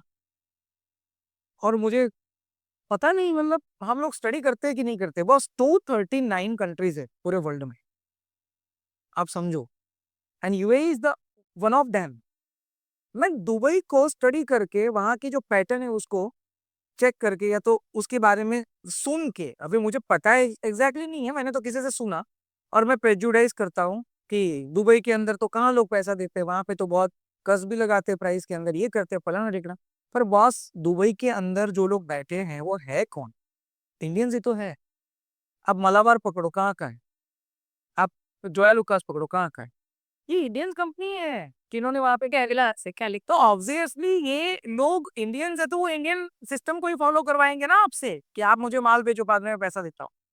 पर क्या आपने कभी ऐसे कंट्री पकड़े जहाँ पे लास्ट ईयर का उनका इंपोर्ट 1200 करोड़ का हो, उनकी पॉपुलेशन खाली 10 लाख की है, और जहाँ पे मार्केट में आप जाओ और आपके डिजाइन को देख के लोग आराम से 100% एडवांस देके माल आपके पास से खरीदते हैं? ऐसे कंट्री को तो हम फोकस ही नहीं कर।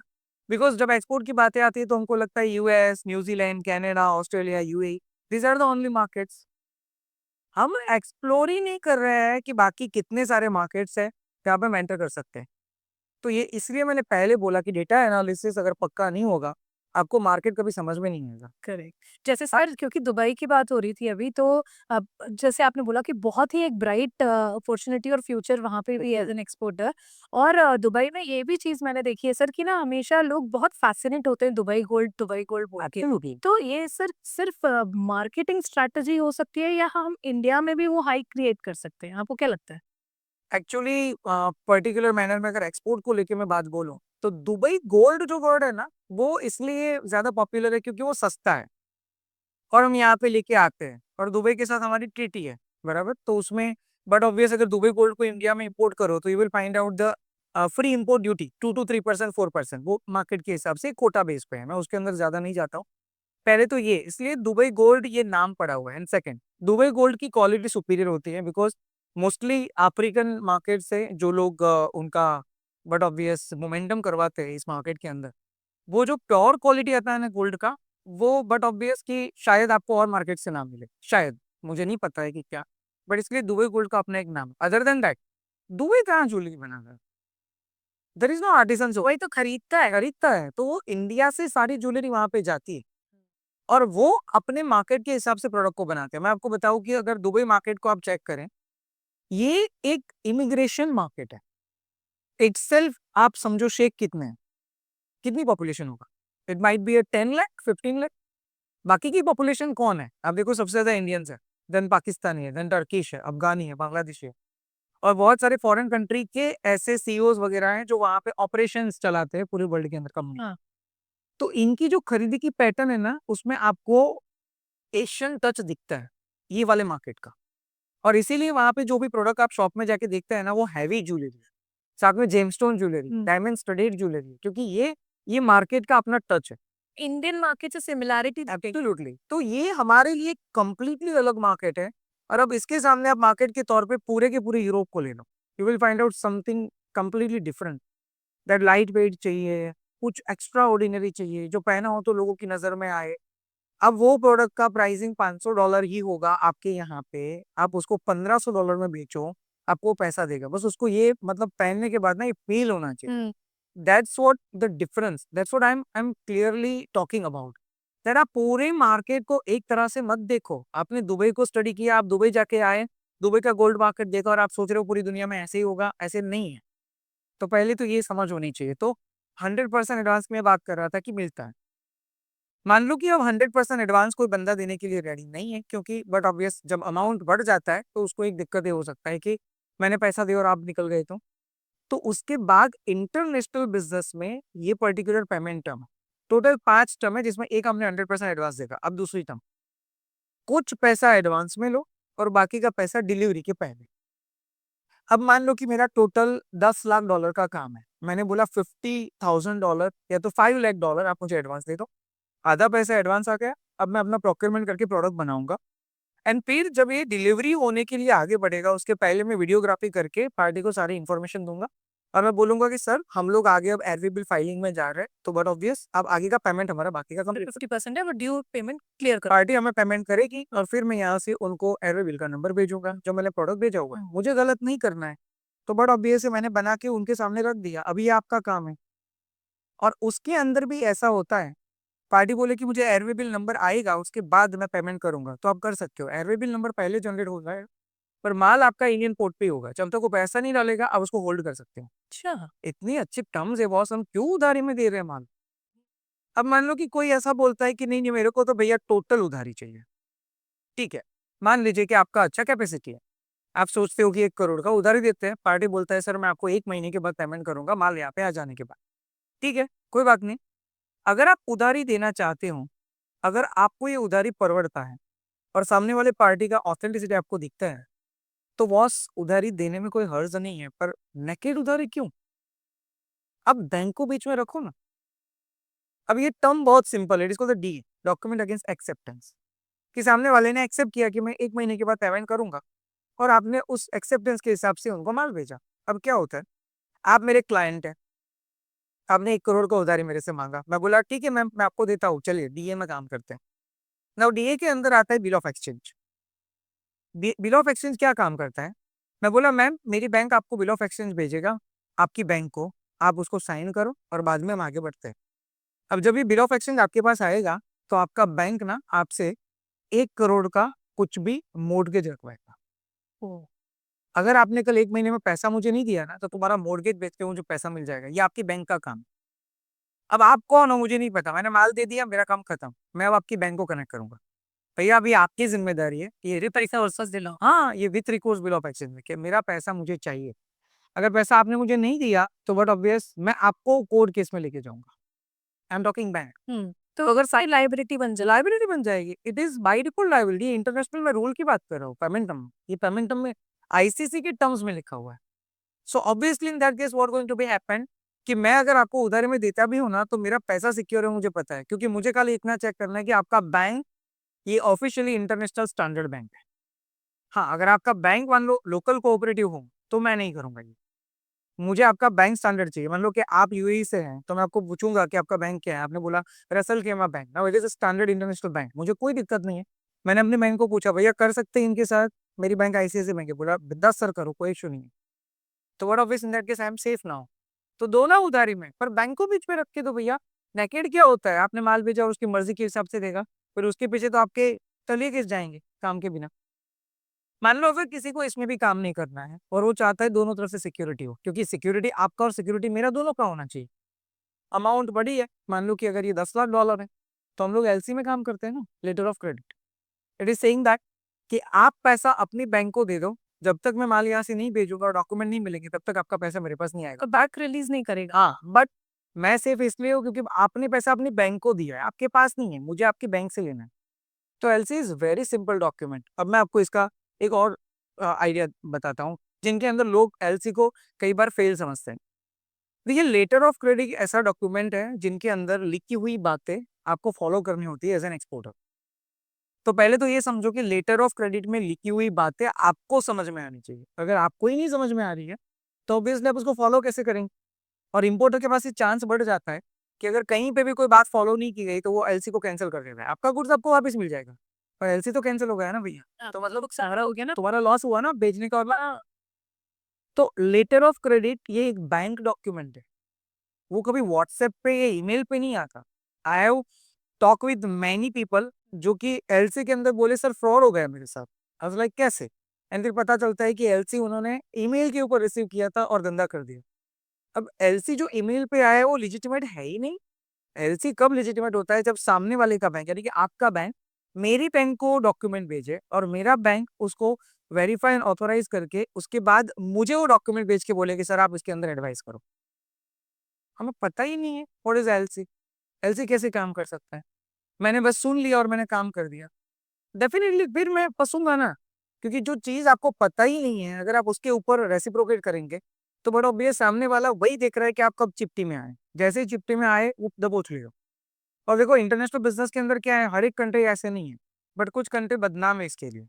अब मैं बट ऑब्वियस है कि और बोल नहीं सकता, बट आपको पता है मैं किसकी बातें कर रहा हूँ। तो आप वहां पे ध्यान दीजिए ना, पहले नॉलेज दे लीजिए। ये कोई ऐसा सब्जेक्ट नहीं है कि कोई मशीन डाला है आपने इस तरफ से, मान लीजिए प्लास्टिक के दाने डाले और उस तरफ से टब निकल गया। हाँ। It's a kind of business जहाँ पे आपको एवरी स्टेप पे अपनी चैलेंजेस को देखना है और इस चैलेंजेस को कैसे मिटिगेट कर सकते हैं उनके बारे में समझ के काम करना है। आई थिंक सर ये रिस्क भी था और उसका काउंटर भी आपने बहुत अच्छे से दे दिया। तो एलसी जो है वो एक बहुत लेजिटिमेट डॉक्यूमेंट है। मैं आपको बताऊं, यूएई में आप एलसी के लिए बोलना, सामने वाला बंदा जो है ना वो एलसी में हाँ नहीं बोलता। मैं ओवरऑल पिक्चर में से कुछ पार्ट को आपको यहाँ पे बता रहा हूँ। हाँ नहीं बोलता क्यों, क्योंकि लेटर ऑफ क्रेडिट में अगर बंदा आया ना तो 110% पेमेंट उसका हो गए होगा, आपने माल यहाँ से भेजा। अब मैं आपको एक सिंपल एग्जांपल देता हूँ। मान लो आपने यहाँ से पोमोग्रेनेट एक्सपोर्ट करना है, टोटल 10 लाख रुपए का वैल्यू है। आपका दुबई का बायर है, आपने एलसी के लिए बोला और उसने अगर हाँ बोल दी, तो एक बार एलसी में काम हो गया और आपने पोमोग्रेनेट यहाँ से वहां भेज दिए, उसके बाद वो पेमेंट अपना रोक नहीं सकता, कोई केस में रोक नहीं सकता। आपने यहाँ से माल ट्रांसफर किया, ये पेमेंट उसको करना ही पड़ेगा और ये बैंक थ्रू पेमेंट है तो वो आएगा ही आएगा। अब मान लो कि कल पोमेग्रेनेट उन्होंने कंटेनर खोला और खराब निकला तो क्या, ये उनको रिस्क लगता है और इसलिए वो एलसी मना करते हैं। पर ज्वेलरी में क्या है, हम्म। ज्वेलरी में खराब होने का कोई चांस तो नहीं। हाँ, एब्सोल्युटली। अगर कुछ टूटा हुआ तो बट ऑब्वियस मैं अपने इनवॉइस के अंदर लिख के देता हूँ, तो अपने परचेज ऑर्डर में लिख के दे कि अगर कोई डायमंड यहाँ पे स्टडेड नहीं है, कोई जेमस्टोन निकल गया है या तो कल कोई छूटा हुआ मिलेगा, तो ये आपकी जिम्मेदारी है कि आप मुझे फिर से बना के देंगे। मैं एक्सेप्ट करता हूँ ना पीओ के बेस पे, मैंने कहा मना किया तो उसका क्या प्रोसीजर होता है सर फिर? मैं एक स्टेप आगे उसको लूंगा, बट आप मुझे लीजिटिमेट लिख के दे दीजिए। मैं उसको कहीं पे भी घुमा नहीं सकता, बिकॉज ये डॉक्यूमेंट हमारा ईमेल पर ट्रांसफर हुआ है, जो आपने लिखा हो मुझे फॉलो करना पड़ेगा। ये छोटी छोटी बातें जो जनरली हम लोग समझते नहीं है। बाकी इसीलिए मैं बोला कि इम्पोर्टर को अगर आप सॉल्यूशंस पहले से दे कि आपके क्या सवाल है, आपको क्या डर लग रहा है, आप मुझे वो बताएं, मैं जवाब देता हूँ ना उसका। कई बार ये भी होता है इम्पोर्टर को खुद को ही नहीं पता होता कि ऐसे ही होता है। आप समझ रहे हो, किसी ने उसको बताया एलसी के अंदर ऐसे होता है, उसने प्रेजुडाइज कर लिया कि एलसी के अंदर तो ऐसे ही होता है। पर जब तक मैं नहीं समझाऊंगा उसको कि एलसी में सर हम क्यों सेफ है, या तो उसका चार्ज जो उसको कैसे हम लोग मिटिगेट कर सकते हैं, वो सारी चीजें तो शायद उसको भी नहीं समझ में आएगा। और मेरे कई सारे क्लाइंट ऐसे हैं जो एलसी में बोलते हैं ना हम काम करने के लिए तो मना करता है, फिर हम सवाल पूछते हैं कि सर क्यों आप मना कर रहे हो, जो भी रीजन है आप मुझे एकदम फ्रैंकली बता दीजिए, हम लोग डिस्कस करते हैं। 90% क्लाइंट को हमने एलसी के अंदर कन्वर्ट किया है, क्योंकि शायद उनका जो डर है ना वो एक्चुअली डर है ही नहीं, क्योंकि उनको पता ही नहीं। पता ही नहीं है। तो मैंने उनको बताया सर ये डर है ही नहीं, आप चिंता मत करो, इसके अंदर क्लोज है कि ये मैं नहीं कर सकता। आपको लगता है मैं चीट कर सकता हूँ एलसी में, पॉसिबल ही नहीं कर सकता। ना आप मुझे कर सकते हैं, ना ना मैं आपको कर सकता हूँ, because it is LC. And उसके बाद आता है 5वें नंबर पे, ये टर्म का नाम है एस्क्रो। एस्क्रो। अब आप देखिए, ये जो पेपाल है या जो वेस्टर्न यूनियन है, ये सब एस्क्रो बोले जाते हैं। पर देखिए ये जो एस्क्रो है ना वो छोटी अमाउंट के लिए हम लोग यूज करते हैं, इसका चार्जेस बहुत हैवी होता है और पेमेंट हमारे अकाउंट में रुपीज में आता है। But what I am talking as a escrow, ये वो बैंक्स है जो अपने आप में एक एस्क्रो एजेंट के तौर पे पिछले 5 से 6 सालों से पर्टिकुलरली सर्विस इंटरनेशनल मार्केट में दे रही है। मैं let me just give you one example, it is ताजा पे। ताजा पे ये सिंगापोरियन बेस्ड कंपनी है और इसको बैकअप किया है बैंक ऑफ सिंगापुर ने। तो आप समझ लो कि इंटरनेशनल एस्क्रो जितने भी है ये अल्टीमेटली अपने आप में बैंक्स है। अब क्या काम करता है एस्क्रो, मान लो कि आपको मुझे $10 लाख का पेमेंट करना है, आपको मेरे पे भरोसा नहीं है और मुझे एडवांस में काम करना है, क्योंकि बट ऑब्वियस मुझे पैसा लेके पहले गोल्ड खरीदना पड़ेगा, फिर मैं माल बना सकता हूँ ना आपके लिए। तो आपने और मैंने दोनों ने ये तय किया कि एक काम करते हैं, हम लोग ना एस्क्रो में काम करते हैं। आपने ताजा पे को $10 लाख जमा करवाया। अभी $10 लाख ताजा पे को मिले, ताजा पे ने मुझे कंफर्म किया, क्योंकि ये वर्चुअल अकाउंट पे हम दोनों होते हैं। तो मुझे कंफर्मेशन मिल गया कि पेमेंट आपका आ गया है, मैंने प्रोडक्ट यहाँ पे बनाया। अब मान लो कि इसके लिए मैंने बाहर से पैसा लिया हुआ, इट्स फाइन। मैंने प्रोडक्ट बनाया और प्रोडक्ट बनाने के बाद मैंने जब उसको एक्सपोर्ट आपको किया ना, तो ताजा पे विल पे इन। सिंपल। सवाल ये हो सकता है कि कल उठ के मान लो कि आपने कोई चैलेंज निकाला तो प्रोडक्ट की रिगार्डिंग, तो ये ताजा पे का काम नहीं है चेक करना, ये आपका और मेरे बीच का टास्क है। अगर प्रोडक्ट यहाँ से निकले उसके पहले आप वीडियोग्राफी मेरे से मंगवा लो या मैं आपको दे दूं, ताकि आपको पता चले कि मेरा प्रोडक्ट ऐसे ही आ रहा है और बहुत ब्यूटीफुल केस में है, तो आपको कोई चिंता नहीं। पर आपका पेमेंट मुझे मेरे खाते में मिल जाएगा जैसे ही मैं माल यहाँ से रवाना करता हूँ। इतना सिंपल टर्म है। लाइक एक पार्टी है जो इसका पूरा का पूरा मतलब तकेदारी लेती है कि किसी को चीट किए बिना पूरी ट्रांजेक्शन को कंप्लीट किया जाए। अब देखिए इन पांचों केसों के अंदर क्वालिटी जो है ना वो मैटर एग्जैक्टली पेमेंट को लेके नहीं करता। मैं इसलिए मैं ये वर्ड बोल रहा हूँ क्योंकि क्वालिटी एश्योरेंस ये इंपोर्टर और एक्सपोर्टर का इंडिविजुअल टास्क है। आपने मुझे कोई प्रोडक्ट का ऑर्डर दिया है और आप चाहते हैं कि क्वालिटी एंश्योर करके मुझे आप ट्रांसफर करें मटेरियल, तो बट ऑब्वियस उनकी रिगार्डिंग सर्टिफिकेशन है। It is IGI, correct? ऐसा तो जो आपको ज्वेलरी का सर्टिफिकेशन देती है, अगर डायमंड है तो GI है जो आपको सर्टिफिकेट देती है। तो बट ऑब्वियस आप चाहो सर्टिफिकेट लेना, मैं आपको सर्टिफिकेट देता हूँ। आप चाहते हो कि पूरी ज्वेलरी का एकदम नजदीक से वीडियो बना के मैं बेचूं, तो आई कैन डू दैट। मैं बना के भेजूंगा आपको वीडियो, आपको लगे कि इसमें कुछ चेंज करवाना था बताइए, आई डू दैट। पर पेमेंट टर्म्स को हम लोग क्यों इसको इतना इंपॉर्टेंस नहीं देते जब हम लोग इंटरनेशनल बिजनेस में है? द थिंग इज दैट अगर पेमेंट टर्म के बाहर निकले, इसके साथ मेरा सीधा मतलब एक ही है, इट इज कॉल्ड 100% यूजांस। लाइक मैंने नेकेड उधारी दिया, फिर मैं आपके पीछे घूमूंगा, मैडम प्लीज पैसा दे दीजिए, मैडम प्लीज पैसा दे दीजिए, माल तो आपको मिल गया। अभी आप जवाब नहीं दे रहे हो, व्हाट्सएप पे आंसर नहीं कर रहे हो। द थिंग इज दैट चलो ठीक है आपने नेकेड उधारी में माल दे दिया, कल आपका पैसा नहीं आया, अब क्या करोगे? कंप्लेन करेंगे कहाँ करेंगे? पुलिस स्टेशन में। This is the issue. Okay. अब ये तो हमारी बात नहीं हुई थी ना, ये तो एकदम रो आपने आंसर दिया ना। कौन से पुलिस स्टेशन में जाएंगे बताइए? आप जयपुर के कोई भी सिटी के पुलिस स्टेशन में जाइए, आप उनको बोले कि दुबई वाला मेरा पार्टी पैसा लेके भागा, आपको क्या लगता है कितना रेसिप्रोकेशन देगा वो बोलेगा सर वो हमारे जुड़ो हमारे क्षेत्र में नहीं। एब्सोल्युटली। तो इंटरनेशनल बिजनेस में पैसा डूबने के बाद क्या करना होता है ना मैम, ये भी हमको नहीं पता है, और हम लोग इंटरनेशनल बिजनेस में नेकेड उधारी दे रहे हैं। ये कौन सा बिजनेस होता है? नहीं गिरना चाहिए, सिंपल सी बात है। अब मैं आपको इसका सॉल्यूशन भी बताता हूँ। मान लो कि अगर पैसा डूबा तो सबसे पहला काम आप DGFT को कनेक्ट करो। अगर मेरा पैसा गया, इसका एक कंप्लेंट बॉक्स है पर्टिकुलरली वेबसाइट के ऊपर।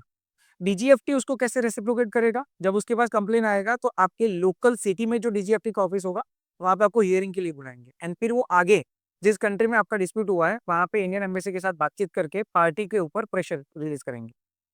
ये पहला टास्क। मान लो उससे अगर सॉल्व नहीं हुआ केस, सेकेंड नंबर पे there are several intermediate companies जो कि डिस्प्यूट रिजोल्यूशन का काम करती है।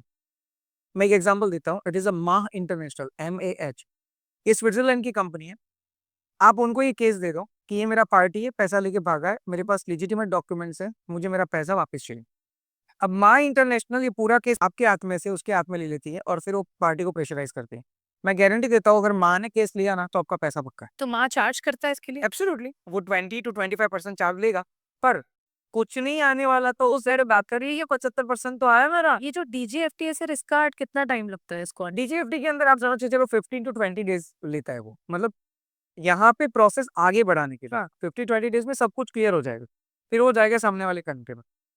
मत जो माँ है ये कहाँ की कंपनी है? स्विट्जरलैंड, ये स्विट्जरलैंड बेस्ड कंपनी ऐसे बहुत है, मैंने आपको एक एग्जांपल दिया, आप गूगल करेंगे और find out. It is called the particularly dispute resolution, we can say companies और डेब्ट रिकवरी एजेंसीज। पर्टिकुलर बॉडी है डेब्ट रिकवरी एजेंसीज, वो दुनिया भर के अंदर बहुत कंपनीज है। उनको पता है कि सामने वाले पार्टी जो है उसका क्रेडिट कितना है और उसके पास से पैसा निकल सकता है कि नहीं। अगर वो निकल सकता है ना तो वो उसके कंट्री में कोर्ट केस लड़ेगा। मैं वही बता रहा हूँ, आप इसको बराबर समझिए, क्योंकि आपका डील था, माँ ने डील अपने माथे पे ले लिया। सर आप मुझे डील बेच दो, आपको कहीं पे आने की जरूरत नहीं है, you don't have to travel, आपको दुबई उबई नहीं आना है, मैं देख लूंगा। वहां के जुरिडिक्शन में वो केस डालते हैं पार्टी के ऊपर, अगर वो नहीं आया तो। आप समझ रहे हैं, तो ये बहुत सेफ है। एंड मान लो उससे भी अगर काम नहीं बन रहा है तो आपको उसको काम नहीं देना है, चार्ज आपको हैवी लग रहा है। तो दुनिया के जितने भी कंट्री आईसीसी के मेंबर्स है ना, उन सब कंट्री के अंदर इंटरनेशनल डिस्प्यूट रिजोल्यूशन के लिए कोर्ट बनाए। हमारे इंडिया में ये कोर्ट दिल्ली में, it is called the international arbitration centre. आप गूगल करिएगा, यू विल फाइंड आउट। आप अपना केस डायरेक्ट उस कोर्ट में डालिए, दोनों कंट्री की जो सेंट्रल एजेंसीज होती है कोर्ट वाली, वो एक दूसरे से बातचीत करके इसका रिजोल्यूशन लाएंगे और जरूरत पड़ी तो दोनों पार्टी को एक जगह पे खड़ा करें। और मुझे पता ही नहीं हो कि ये कैसे करें, तो फिर क्या होता है, देखिए मैं आपको बताता हूँ। हकीकत में लोग चंदा करते हैं, मान लो 5-7 लाख रुपए गया, पैसा नहीं आया। अब मान लो अगर पार्टी यूएसए का है, अभी उसको जाके पकड़े और उसको पकड़ के बोले मेरा पैसा दे, उसमें भी मुझे श्योरिटी तो है ही नहीं कि वो पैसा आएगा। दूसरी बात, उसके कंट्री में जाके ये सब करना, उसका मतलब आप समझो कि कॉलर पकड़ना, ये तो आपके लिए लोचा हो जाए। लाइक वो पुलिस कंप्लेन कर देगा तो आप फंसेंगे। एंड तीसरे नंबर पे जो सबसे इंपॉर्टेंट बात है, यूएस जाने का और आने का खर्चा कितना, it is around 2 to 3 lakh rupees. अब आपका 5-7 लाख रुपए पेमेंट है, सामने 2-3 लाख का खर्चा, आप सोचेंगे चलो जाने दो। हम लोग वो माइंड सेट से आ जाते हैं कि ठीक है 5 लाख रुपए गवाया तो कुछ सीखा। ये कौन सा सीखना होता है? मैं हर बार ये बोलता हूँ कि अगर आपको बिजनेस में एंटर होना ही है तो पहले सीख लीजिए ना कि कहाँ पे पैसा नहीं गवाना चाहिए, या तो कहाँ पे पैसा फंस सकता है। इसलिए मैं बोलता हूँ कि आप इंटरनेशनल बिजनेस जो है उनके रिगार्डिंग पहले उनके नॉलेज को एक्वायर करिए थ्रू द क्लास और वॉट एवर द वे, ताकि आपको पता चले कि जिस बिजनेस को आप काम करवा रहे हैं या तो जिस बिजनेस के अंदर आप लेजिटिमेट आगे बढ़ रहे हैं, उस प्रोसेस में एक्चुअल में आपको कहाँ पे फंसाया जा सकता है और या तो आप कहाँ पे अपने आप को सेफगार्ड कर सकते हैं। That's very important. Very important. Absolutely. I think it is very very informative for all those जिनको लगता है भाई कि it is very difficult. I think ये पूरा एक रोड मैप, एक पूरा गाइडलाइन ही बना के देती है। एब्सोल्युटली। सर जैसे क्योंकि आपके पास बी टू बी का भी एक्सपीरियंस है, बी टू सी का भी है, आपको क्या लगता है कि मतलब अगर कोई फ्रेशर है और मान के चलिए कि उसको दोनों का ही थोड़ा नॉलेज है, तो कौन सा जल्दी पिकअप कर सकता है उसके लिए? देखिए B to B and B to C इन दोनों के अंदर अभी अगर इंडियन पर्सपेक्टिव से हम बात करें तो बी टू बी बिजनेस ज्यादा है, बी टू सी कम है। इसका रीजन बहुत सिंपल है, क्योंकि बी टू सी के लिए आपके जो पार्सल्स होते हैं उनको आप कुरियर के थ्रू भेजते हैं। हाँ। जेमसन ज्वेलरी के रिगार्डिंग 71 नंबर के चैप्टर में कोई भी प्रोडक्ट आप ले लो, it might be a gold jewellery हो गया, सिल्वर हो गया, प्लेटिनम हो गया, जेमस्टोन हो गया, डायमंड हो गया, नेचुरल हो गया, लेब्रॉन, कुछ भी आप ले लो। आई एम टेलिंग यू कि उसके लिए आपका क्लियरेंस, ये पर्टिकुलरली प्रिस्क्राइब्ड जो कस्टम क्लियरेंस हाउसेज है उनसे ही होता है। आप बाकी की सारी प्रोडक्ट अलग कर दो, आप जेमसन ज्वेलरी अलग कर दो, इंडिया के अंदर आप कोई भी प्रोडक्ट ले लीजिए, मान लीजिए ये वाला प्रोडक्ट है, अगर इसको मुझे क्लियरेंस करवाना है तो इंडिया में जितने भी पोर्ट से आप कोई भी पोर्ट से करवा सकते हो, बट जेमसन ज्वेलरी कोई भी पोर्ट पे नहीं होता। इसके लिए इंडिया में टोटल जितने भी पोर्ट ऑथेंटिक वे पे गवर्नमेंट ने सेटअप किया है आप उन्हीं से करवा सकते हैं। तो यहाँ पे मैं थोड़ा सा पहले उसको समझा देता हूँ कि बी टू सी और बी टू बी होता क्या है। देखिए as per the Indian government and the rule has been made by them, अगर कोई भी प्रोडक्ट का वैल्यू 10 लाख से ऊपर जाए तो ये बी टू बी है। अगर वो 10 लाख से नीचे है तो आप उसको कंसिडर बी टू सी में कर सकते हैं। हालांकि B2B में भी बेच सकते हैं, लेकिन B2C में कर सकते हैं। ठीक है, अब मैं इनकी प्रोसेस समझा देता हूँ। अगर माल 10 लाख रुपए की ऊपर की वैल्यू में है ना, तो इंडिया में ये रूल है कि उसका क्लियरेंस फर्जियात कस्टम के अंडर ही होगा, जो कि nominated custom by government of India. And अगर वो मटेरियल 10 लाख से नीचे है, तो उसके लिए आपको कस्टम के थ्रू जाने की जरूरत नहीं है। एकदम सिंपल एंड रो लैंग्वेज में, 8 लाख का आपका माल है, आप DHL के पास जाओ, FedEx के पास जाओ, BBC के पास जाओ, जाके उनको बोलो ये मेरा कंट्री है जहाँ पे माल भेजना है, लाइक ऑस्ट्रेलिया। DHL ने आपका पार्सल बुक किया, आपकी फैक्ट्री या आपकी ऑफिस से पिकअप होगा और ये ऑस्ट्रेलिया में आपके क्लाइंट को मिल जाएगा। तो आपको कहीं पे जाने की जरूरत नहीं है। जबकि 10 लाख से ऊपर का माल है तो आपको कस्टम में जाना पड़ता है एज एन एक्सपोर्टर। ये रूल है इंडिया में। तो गवर्नमेंट ने ये 10 लाख का अमाउंट इसलिए तय किया कि छोटे छोटे एक्सपोर्ट में लोगों को बार बार धक्का नहीं खाना। और अब सबसे इंपॉर्टेंट बात, अब देखिए पिछले 3 बजट से सेंट्रल गवर्नमेंट का every time focus cross border e commerce को लेके बहुत फिक्स है। ये कंटिन्यूअसली एक ही बात कर रहे हैं कि हम लोग यहाँ से क्रॉस बॉर्डर ई कॉमर्स को कैसे बढ़ावा दे, उसके लिए आपके कोई भी सजेशन हो तो हमें बताइए, हम उनके लिए काम करने के लिए रेडी हैं। और इसकी बदौलत सबसे अच्छा काम ऐसा हुआ कि आज से 3 साल पहले अगर कोई भी इकॉम ज्वेलरी आपको बेचना हो, तो आप इमिटेशन बना के या तो इमिटेशन लगा के उसको बेचते हैं। क्योंकि अगर पता चल गया गवर्नमेंट को कि इसके अंदर तो गोल्ड या सिल्वर है, तो आपको बोलेगा भैया ये नहीं कर सकते, यहाँ से आपको तो कस्टम से जाना पड़ेगा ना। कस्टम से जाओ, आपका वैल्यू है $500 का और कस्टम का खर्चा मान लो 15,000 का है, तो कस्टमर को नहीं पोसाएगा। तो इसका कोई सटीक सॉल्यूशन ही नहीं था। पर पिछले 3 साल से गवर्नमेंट ने इसका स्टैंडर्ड ऑपरेटिंग प्रोसीजर दिया है। इंडिया के 5 ऐसे पोर्ट हैं जहाँ पे ई कॉमर्स ज्वेलरी को क्लियरेंस करने की पूरी सुविधाएं प्रोवाइड की गई है। एंड अब आने वाले टाइम में पर्टिकुलरली इसमें से मुंबई अभी चालू हो गया है, बाकी के धीरे धीरे डेवलप हो रहे हैं। आने वाले टाइम में आपका कोई भी पार्सल आप फेडेक्स को, DHL को या BBC को दे दीजिए, 10 लाख से नीचे का वैल्यू है, आपको अपनी सीट से खड़े होने की जरूरत नहीं है, ये पहुंच जाएगा। हाँ, वो खुद ही आके लेके चले जाते। यस, तो आपके सवाल का जवाब दैट B2C अभी तक इतना बूम नहीं कर रहा था, बट अब फ्यूचर B2C का 100% है। बिकॉज अब लोग ज्वेलरी ऑनलाइन खरीद रहे हैं, दुनिया में किसी को बाहर जाके खरीदना नहीं है। तो जितना ब्यूटीफुल आपका प्रेजेंटेशन, उतना जल्दी आपकी प्रोडक्ट का खरीदी। सो B2B मैं अलग मानता हूँ, B2C मैं अलग मानता हूँ। मैं ये नहीं बोल सकता कि B2B बूम करेगा, B2C बूम करेगा, because B2B itself a different business, B2C itself a different business. B2C ये एंड क्लाइंट बिजनेस है, B2B ये ज्वेलर्स एंड ट्रेडर का बिजनेस है। एंड दोनों का अपना एक वे है और दोनों का अपना एक अपॉर्चुनिटी है। तो but obvious we can not connect them. Correct, correct, correct.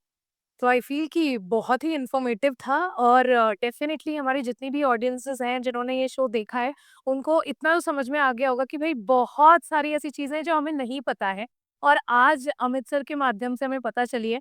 तो बहुत अच्छा लगा सर आपसे बात कर इतनी सारी इन्फॉर्मेशन आपने दी। अगर आप कुछ और ऐड ऑन करना चाहते हैं, तो भी कर सकते हैं, नहीं तो हम फिर वापस भी मिलेंगे। नो वरी, तो मैं लास्ट में थोड़ा आपको एंड पार्ट बताता हूँ। ठीक है।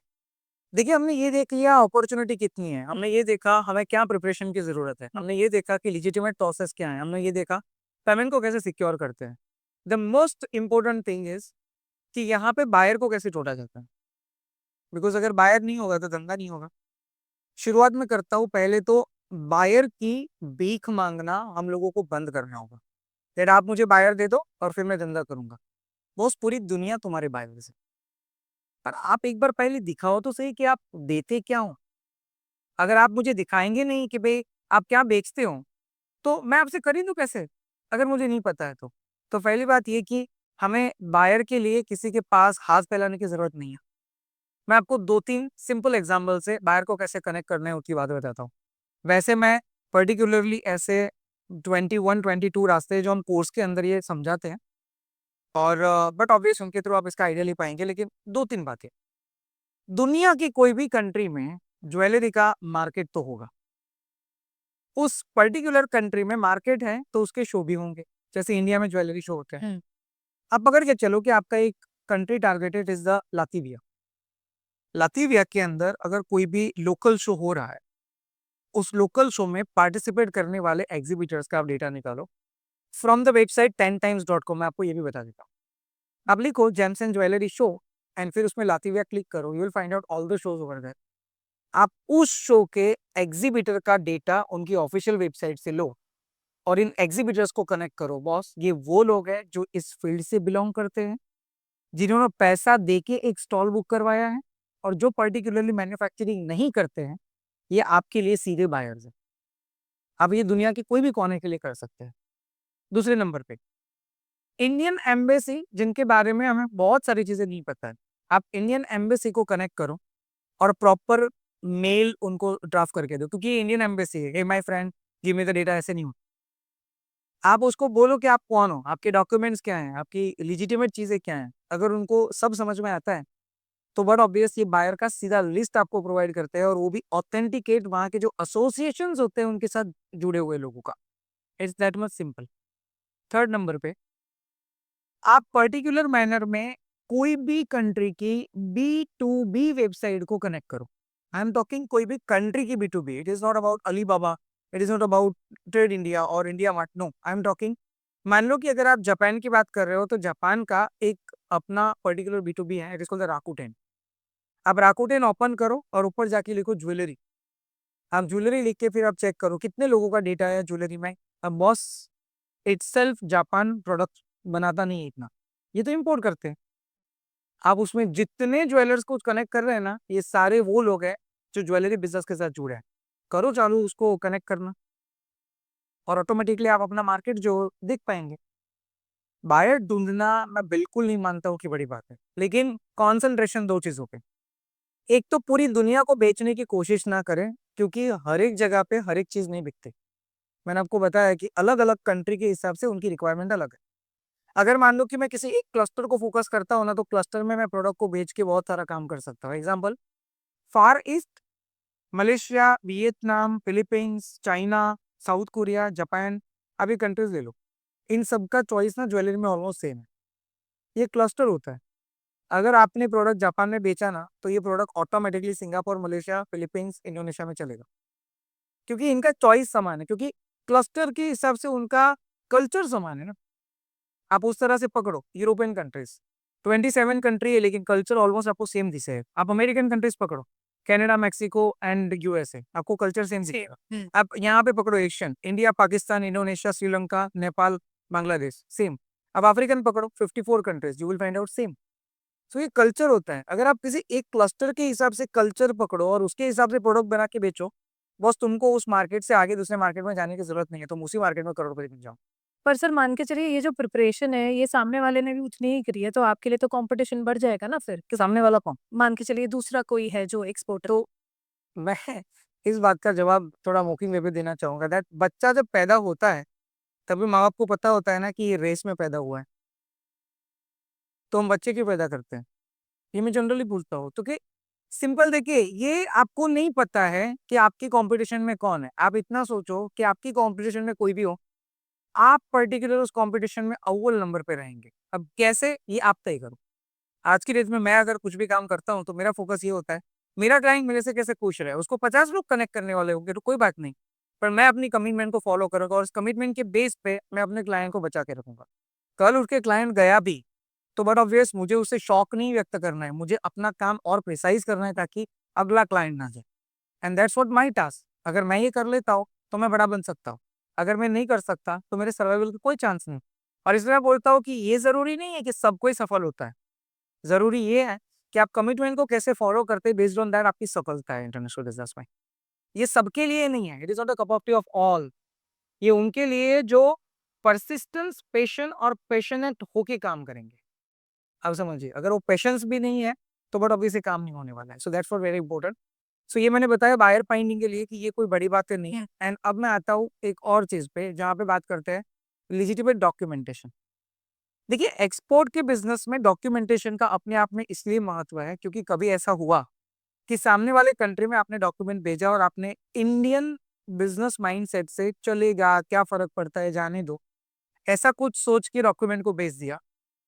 अब याद रखिए कि इंडियन कस्टम से शायद वो निकल भी जाएगा, वैसे तो यहाँ पे भी नहीं निकलेगा क्योंकि बट ऑब्वियस एक्सपोर्ट के अंदर डॉक्यूमेंटेशन एकदम सटीक होता है। बट फिर भी अगर निकल गया तो सामने वाले कंट्री में वो रुकेगा, और जब वहां पे वो रुकेगा ना तो आपका क्लाइंट आपको बोलेगा भाई साहब आपको डॉक्यूमेंट बनाना भी नहीं आता क्या। And that's the issue with us, that अगर हम नहीं सीखेंगे क्योंकि जेम्स एंड ज्वेलरी में डॉक्यूमेंटेशन भी अलग होता है।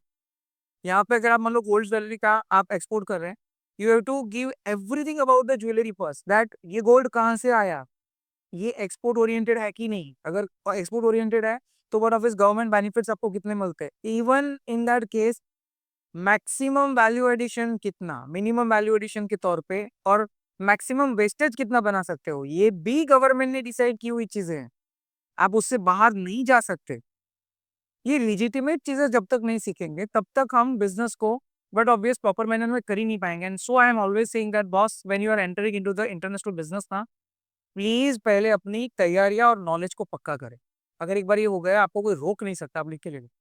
और मैं बिलीव करता हूँ कि मेरे जैसे शायद और 10,000 अमित मोला नहीं आ जाए, 1 लाख अमित मोला नहीं आ जाए, मार्केट इतना बड़ा है कि शायद इससे इतना कोई फर्क नहीं पड़ता। बस मेरी कंपटीशन में आने के लिए आपको मेरा जो पर्टिकुलर प्रोडक्ट है उसकी टक्कर देनी पड़ेगी और मेरी कमिटमेंट की टक्कर देनी पड़ेगी, वरना आप मेरे से सर्वाइव नहीं कर पाओगे। तो जो मैं करता हूँ, मैं चाहता हूँ कि यही और लोग भी करें, ताकि इंडिया के लिए जो मार्केट है उनको हम डेवलप कर पाए। Correct. So that's what I am saying particularly, कि डॉक्यूमेंटेशन पार्ट को समझ के अगर उसको कहीं पे भी लूज एंड ना दे, तो भी हम बहुत अच्छे लेवल पे आगे इंटरनेशनल बिजनेस में परफॉर्म कर सकते हैं। एंड बट ऑब्वियस इसी के अंदर जुड़ा हुआ एक छोटा सा पार्ट जो है गवर्नमेंट बेनिफिट्स, दैट आप जब कुछ एक्सपोर्ट करते हैं ना, तो गवर्नमेंट हमेशा आपको कुछ ना कुछ बेनिफिट देती है, क्योंकि गवर्नमेंट ऑफ इंडिया भी चाहती है कि एक्सपोर्ट बढ़ेगा तभी तो फॉरेन करेंसी आएगा, अगर फॉरेन करेंसी आएगा तभी तो हम सर्वाइव कर पाएंगे ना। तो उस बात को ध्यान में रखते हुए गवर्नमेंट बेनिफिट्स आपको जेम्स एंड ज्वेलरी में भी मिलते हैं। And but obvious right now GJPC भी ये प्रयास कर रहा है कि आने वाले टाइम में इन बेनिफिट्स को और बढ़ावा कैसे दिया जाए, ताकि हम लोग बहुत ही कंफर्टेबल प्राइसिंग में अच्छी क्वालिटी और बट ऑब्वियस दुनिया के कई कोनों तक पहुंच सकते हैं। और इस बात को ध्यान में रखते हुए अल्टीमेटली अगर हम स्मार्ट कोटेशन को देखें और हम उसको यूज करें, तो हमारे लिए दुनिया का कोई भी मार्केट अछूत नहीं है। World is absolutely market for Indian products, जिस तरह से आज की डेट में हमारे पास अपॉर्चुनिटी है। सर आप बता रहे थे कि गवर्नमेंट की तरफ से भी हमको बेनिफिट मिलता है प्रेजेंट में, और फ्री ट्रेड अग्रीमेंट, इन दोनों का क्या मतलब होता है? बहुत ही अच्छा सवाल आपने पूछा है, क्योंकि जब तक इनको नहीं समझेंगे तब तक आप कंपैरेटिव प्राइस जो है उसको कैसे मैनेज कर पाए, स्मार्ट कोटेशन को, ये नहीं समझ पाएंगे। सबसे पहले मैं ये बताना चाहूंगा कि गवर्नमेंट बेनिफिट्स क्या क्या मिलते हैं। मान लीजिए अगर कोई भी प्रोडक्ट को आप एक्सपोर्ट करते हैं तो गवर्नमेंट दो तरह के बेनिफिट्स जो आपको इनडायरेक्टली देती है, मतलब वैसे मिलता है डायरेक्ट बट इनडायरेक्ट एक्सपोर्ट का बेनिफिट, एंड एक बेनिफिट ऐसा है जो पर्टिकुलरली डायरेक्ट मिलता है। The first benefit is the GST. अगर आपने कोई भी प्रोडक्ट एक्सपोर्ट के लिए पर्टिकुलरली लोकल मार्केट से खरीदा, तो उसके ऊपर आपका जीएसटी जीरो है। There is no GST, government कोई भी जीएसटी चार्ज नहीं करते। अगर मैं गोल्ड की बात करूं तो 3% जो जीएसटी लगता है लोकल से खरीदने पे, वो आपका जीरो हो जाता है।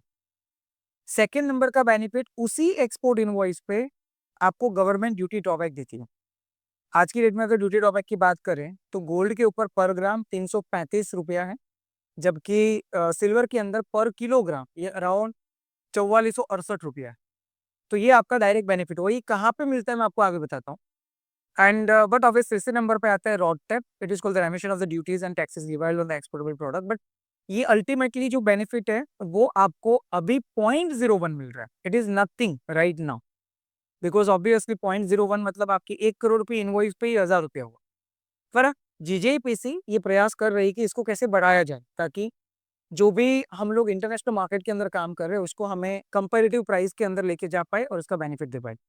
अब यहाँ पे जो सवाल आपने पूछा है ना, उसके साथ कनेक्टेड एक छोटी और बात बताता हूँ, जो कि एक बहुत बेसिक सवाल होता है लोगों का, कि मान लो कि मैं गोल्ड ज्वेलरी को एक्सपोर्ट करता हूँ, तो इंटरनेशनल प्राइसेस से लोकल मार्केट की प्राइस में 3 से 4 हज़ार का गैप होता है। तो उसको हम कैसे मैनेज करें, क्योंकि अगर वो मैनेज नहीं होगा तो बट ऑब्वियस है आपका इंटरनेशनल प्राइसिंग चेंज हो जाएगा, तो आपका बायर आपसे खरीदेगा नहीं। और ये वाले सवाल के जवाब नहीं मिलने की बदौलत कई सारे लोग यहीं खड़े हो जाते हैं कि बॉस कर ही नहीं सकते, पॉसिबल ही नहीं। मैं आपको इसका जवाब देता हूँ। अल्टीमेटली पहली बात तो ये कि कोई भी प्रोडक्ट जो कि आप प्रीशियस मेटल के तौर पे खरीद रहे हो, it might B silver, gold और प्लेटिनम, ये तीनों चीजों का अगर आप एक्सपोर्ट कर रहे हो तो इसका प्रोक्योरमेंट कभी भी लोकल मार्केट से करें तो आपका प्राइसिंग मैच नहीं होगा। इसलिए गवर्नमेंट ने उसके लिए नॉमिनेटेड एजेंसी को हायर किया हुआ है यहाँ पे। इसका एक सिंपल एग्जांपल लेते हैं, it is called the MMTC या तो फिर DIL, it is a diamond India limited. ये एजेंसीज आपको जो प्राइसिंग देती हैं और जो मटेरियल प्रोक्योर करके देती है वो इंटरनेशनल प्राइस पे होता है। एंड सो व्हाट हैपेंड, आपका परचेज इंटरनेशनल प्राइस से हुआ, अब आपका सेल उसी प्राइस से होगा, तो आपको लोकल से कोई लेना देना है ही नहीं, क्योंकि जो आपको प्रोवाइड किया गया है डीआईएल से वो इंटरनेशनल प्राइसिंग। वो उनको मैच हो जाएगा ना फिर। एब्सोल्युटली वो मैच हो गया, मतलब उसका सीधा जवाब है कि आप चिंता मत करिए, इंटरनेशनल प्राइसिंग को मैच करवाने के लिए गवर्नमेंट का ऑलरेडी एक सेटअप है। दूसरा दूसरा ऑप्शन हमारे पास ये होता है कि हम एडवांस ऑथराइजेशन के लाइसेंस में गोल्ड बार को इंडिया में इंपोर्ट करें, मात्र एक्सपोर्ट पर्पज से। अगर मान लो दुबई से आपने गोल्ड बार लाया तो प्राइसिंग क्या होगा, इंटरनेशनल प्राइस जो दुबई में चल रहा है। यहाँ पे कोई भी ड्यूटी नहीं है क्योंकि आपके पास लाइसेंस एडवांस का है, और एडवांस के लाइसेंस में ड्यूटी नहीं लगता। विदाउट ड्यूटी इंटरनेशनल प्राइस से आपने प्राइस दिया और अपना गोल्ड खरीदा ना, उसको आप बना के आगे बेचो, again your price will be international. But comparatively exporter के लिए तो बेनिफिट हो गया ना ये, क्योंकि गोल्ड प्राइस कम हो गई उसके लिए। तो उसके लिए इंटरनेशनल प्राइस आ गए, तो डेफिनेटली बेनिफिट हुआ। एंड थर्ड नंबर पे आपके पास एक और ऑप्शन होता है कि अगर आप एसईजेड में, it is called special economic zone, okay. तो आप कोई भी गोल्ड सिल्वर या प्लेटिनियम, आप कोई भी 71 नंबर की चैप्टर बाहर से इंपोर्ट करें, there is no duty absolute. Sir SEZ में कौन होता है? कोई भी मैन्युफैक्चरर हो सकता है। और इसको थोड़ा समझाइए, समझ में नहीं हो। देखिए एसईजेड मतलब स्पेशल इकोनॉमिक जोन, अभी ये पूरा सब्जेक्टिव अलग है। अच्छा। जैसे अगर मैं थोड़ा किया मैं है ना, थोड़ा बेसिक आपको समझाता हूँ। ओके। एसईजेड ये एक गवर्नमेंट के द्वारा प्रपोज्ड एरिया है, यानी कि जमीन है। ठीक है। ये जमीन के अंदर कोई भी बंदा अगर मैन्युफैक्चरिंग काम करे तो वो बंदा अपनी प्रोडक्ट को लोकल मार्केट में नहीं बेच सकता, कोई भी केस में उसको एक्सपोर्ट ही करना पड़ेगा। और जब उसको एक्सपोर्ट ही करना है तो गवर्नमेंट ने उसको बेनिफिट दिया कि ठीक है, आप कुछ भी इंपोर्ट करो तो ड्यूटी मैं आपका नहीं लूंगा, और हम कुछ भी इंपोर्ट करो, रेस्ट्रिक्टेड प्रोडक्ट भी इंपोर्ट करो। जैसे ज्वेलरी इंडिया में अभी के लिए लाना रेस्ट्रिक्टेड है, और मैं ऐसी साइड में हूँ तो व्हाट ऑब्वियस मेरे लिए रेस्ट्रिक्शन नहीं है, मैं ला सकता हूँ, उसको थोड़ा वैल्यूएशन करके एक्सपोर्ट कर सकता हूँ। ऐसे बिजनेसेस के जो पर्टिकुलर जो डिटेल्स आइडियाज है ना, उनके ऊपर हम लोग काम ही नहीं कर रहे हैं, बिकॉज ऐसी जेड एक ऐसा एरिया है। मान लो कि आपने थाईलैंड से कोई ज्वेलरी वहां पे मंगवाए, थोड़ा वैल्यूएशन करके आपने किसी थर्ड कंट्री में बेच दिया, थर्ड कंट्रीज को नहीं पता कि ये थाईलैंड में बनता है, आपने बोला इंडिया से मैंने बेचा हुआ है, सामने वाला आपको पैसा देता है क्योंकि उसको प्रोडक्ट अच्छा लगता है। ऐसे कई आइडियाज है जहाँ पे हम लोग काम कर सकते हैं, बट अगर उसकी टर्मिनोलॉजी हमें पता हो तो। So SEZ is one kind of the terminology. तो ये मैंने आपको बताया कि एसईजेड में गोल्ड बार रिपोर्ट करो तो उस पर भी कोई ड्यूटी नहीं है, अगेन आपका इंटरनेशनल प्राइस हो गया। अगर आप एक्सपोर्ट कर रहे हो, again it is saying that without any kind of the local pricing fluctuation आप एक्सपोर्ट कर सकते ठीक है, तो स्टैंडर्ड हो गया प्राइस। हैं। हाँ, अब हम आते हैं चौथे रास्ते पे। मान लीजिए कि आप इसमें से कोई भी रास्ता यूज नहीं करते हैं, और जब ऑर्डर आया तभी आपको गोल्ड सिल्वर या प्लेटिनम चाहिए, और आपने उस वक्त लोकल मार्केट के बुलियन प्राइस से माल खरीदा। अब मान लो कि 1 किलो अगर मैंने बुलियन से खरीदा तो 1 किलो में जो डिफरेंस इंटरनेशनल प्राइसिंग में और आपकी लोकल प्राइसिंग में है, ये मेरे ख्याल से अराउंड, अगर हम पर्टिकुलरली 10 ग्राम के हिसाब से काउंट करें तो हो सकता है कि 3,000 से 3,500 का डिफरेंस हो सकता है। हम्म। अब ये डिफरेंस को मिटिगेट करने के लिए और इंटरनेशनल प्राइसिंग को मैच करने के लिए गवर्नमेंट ने पर ग्राम आपको 335.50 रुपया दिया। अभी आप 10 ग्राम पकड़ो, ये कितना हुआ, 3355 रुपया आपको पर 10 ग्राम मिल रहा है। अब आपने बुलियन से खरीदी हुई प्राइसिंग में ये 3355 को हटा दीजिए, अब आपका जो प्राइसिंग होगा ना वो भी इंटरनेशनल के नजदीक अभी हुआ। सो गवर्नमेंट ने ऑल ओवर अरेंजमेंट किया हुआ है दैट आप इंटरनेशनल प्राइसिंग को मैच कर पाए, क्योंकि इतना समझ तो उनको भी है कि अगर प्राइसिंग मैच नहीं होगा तो कस्टमर कभी तुमसे लेगा ही नहीं। और सबसे इंपॉर्टेंट बात, अगर प्राइसिंग मैच नहीं होता तो लास्ट ईयर हमने 92,000 करोड़ का एक्सपोर्ट कैसे किया होता। हम्म। सही बात है। सीधी सी बात, हम लोग ये भी नहीं समझते, लोग बोलते हैं कि पॉसिबल ही नहीं है। अरे किया कैसे होता था 92 करोड़ का एक्सपोर्ट, आप सोचो, क्योंकि हमारा प्लेन गोल्ड ज्वेलरी का एक्सपोर्ट ज्यादा है, और प्लेन में तो डायमंड वगैरह कुछ आता ही नहीं है, तो वैल्यू एडिशन किस बात का करोगे आप? और वो सामने वाला लेगा क्यों, because we are sending the material with international price. हाँ, ये तो समझ आ गया। एंड सर एक और चीज़ आप बता रहे थे, जैसे कमिंग बैक टू एससीजी, अब जैसे ये तो चलिए गोल्ड के लिए हो गया कि हमने एक कंट्री से लिया और फिर हमने दूसरी कंट्री को दे दिया। अब अगर मैं मेटल की बात ना करूँ, अगर मुझे स्टडेड जेमस्टोन ऐसे ही या फिनिश्ड प्रोडक्ट ही किसी कंट्री से लेके आना है और किसी और को देना है, तो वो भी पॉसिबल है? 100% कुछ तो भी उसका प्राइस भी possible है। तो फ्लक्चुएट होगा ना? एब्सोल्युटली आप कुछ भी लेके आओ। अब देखिए जेमस्टोन डायमंड या तो अगर कोई लेब्रोन डायमंड जैसी प्रोडक्ट हम पकड़ते हैं तो इसमें प्राइस का फ्लक्चुएशन इतना नहीं है। रीजन मैं आपको बताता हूँ। इंडिया में कोई भी स्टोन को इंपोर्ट करने पे जो ड्यूटी है वो अल्टीमेटली अराउंड 0.5% के आजू बाजू, मुझे एग्जैक्ट अभी नहीं याद है क्योंकि हो सकता है कि बीच में कोई फ्लक्चुएशन आया था, बट अराउंड 0.5% पकड़ लो, इसके नजदीक कुछ भी होगा। अब 0.5% से प्राइस के अंदर कोई फ्लक्चुएशन नहीं आता है। पर आप अगर ज्वेलरी की बात करें तो उसमें गोल्ड, सिल्वर और प्लेटिनम, इसके ऊपर तो जीएसटी 3% है। और उसके उपरांत अगर बाकी की ड्यूटी आप काउंट करें तो ये तकरीबन 25% के आजू बाजू जाता है। सो ये हमको नहीं परवड़ता है। मैं ज्वेलरी की बात कर रहा हूँ। अगर आप बार की बात करें तो बार के अंदर भी 6% तक ड्यूटी का डिफरेंस है। तो इंटरनेशनल प्राइस से 6% ये बढ़ जाएगा तो आपको ये पोसाएगा नहीं। तो आपने जो पूछा जेमस्टोन के बारे में, उसमें मैं एकदम क्लियर बोल सकता हूँ कि जेमस्टोन को तो ऐसे में ना भी लाओ और डायरेक्टली इंपोर्ट करो उसके ऊपर ड्यूटी भर के, तो भी वैल्यूएशन ही इतना हो जाता है कि आपको इससे फर्क ही नहीं पड़ता, आपको फायदा ही फायदा है ना। और अब हम बात करते हैं एफटीए के बारे में। फ्री ट्रेड एग्रीमेंट ये एक बहुत ही इंपॉर्टेंट सब्जेक्ट है। अगर हम इस सब्जेक्ट को डेप्थ में समझे तो एक मार्केट को चेक करके उसके अंदर कोई एक कैटेगरी में भी काम करके हम करोड़पति बन सकते हैं। Let me just give you the idea. पहली बात तो ये कि पूरी दुनिया के साथ हमारे फ्री ट्रेड एग्रीमेंट टोटल 28 जितने हैं। इनमें से जो बायलेटरल एग्रीमेंट्स की मैं बात कर रहा हूँ ये तकरीबन मेरे ख्याल से 11 या 12 है। और ये बायलेटरल एग्रीमेंट में गवर्नमेंट ने जो पीछे एग्रीमेंट्स बनाए ना लास्ट 3-4 साल में, हर एक एग्रीमेंट में उन्होंने जेम्स एंड ज्वेलरी प्रोडक्ट को सबसे टॉप पे प्राधान्य दिया। वाई? बिकॉज इंडिया से जेम्स एंड ज्वेलरी सबसे ज्यादा रेवेन्यू जनरेट करने वाला एरिया। गवर्नमेंट को ये बिल्कुल नहीं पोसाएगा कि जेम्स एंड ज्वेलरी का एक्सपोर्ट अटके। एंड बिकॉज ऑफ दैट उन्होंने क्या किया, ऑस्ट्रेलिया और यूई के एग्रीमेंट में सीधी ज्वेलरी को ड्यूटी फ्री के तौर पे फ्री ट्रेड एग्रीमेंट में लाया। अब फ्री ट्रेड एग्रीमेंट का फंडामेंटल क्या है? इंडिया और ऑस्ट्रेलिया के बीच में एग्रीमेंट्स है जहां पे ऑस्ट्रेलिया ने जितनी इंडियन प्रोडक्ट इंडिया से एक्सपोर्ट होती है और ऑस्ट्रेलिया में इंपोर्ट होती है उनके अंदर या तो ड्यूटी को जीरो किया या तो ड्यूटी को कम किया। लाइक मान लो कि अगर ये पेन मैं ऑस्ट्रेलिया भेजता हूँ, ऑस्ट्रेलिया के अंदर ये पेन का 20% ड्यूटी है, पर because of our agreement between India and Australia ये पेन का ड्यूटी जीरो हो सकता है। मतलब आपका क्लाइंट अगर 1 करोड़ का पेन मंगवाए तो उसको 20 लाख का फायदा है। और ये हमें पता ही नहीं है। जैसे हमें नहीं पता है वैसे हमारे क्लाइंट को नहीं पता है, क्योंकि किसने बताया उसको। आप देखिए फ्री ट्रेड एग्रीमेंट को कौन रीड करता है? सर मैं वो पूछने ही वाली थी कि एक्सपोर्टर के लिए तो बेनिफिट आपने पहले बता दिया, कंज्यूमर के लिए क्या बेनिफिट है तो वो भी आ एब्सोल्यूट। तो आप देखिए अब उसका उल्टा आप सोचें कि अगर उस कंट्री से मैं कोई प्रोडक्ट को यहाँ पे इंडिया में लाता हूँ और उसके ऊपर फ्री ट्रेड एग्रीमेंट का बेनिफिट जीरो है, तो इवन मैं उनकी प्रोडक्ट को यहाँ लोकल में बेच के भी करोड़पति बन सकता है। जैसे कि कौन सी कंट्रीज है वो? अभी के लिए मैंने आपको जो बताया ऑस्ट्रेलिया एंड यूई, ये दोनों कंट्री ऐसे हैं जहाँ पे जेम्स एंड ज्वेलरी में ड्यूटी को जीरो किया है उस कंट्री ने।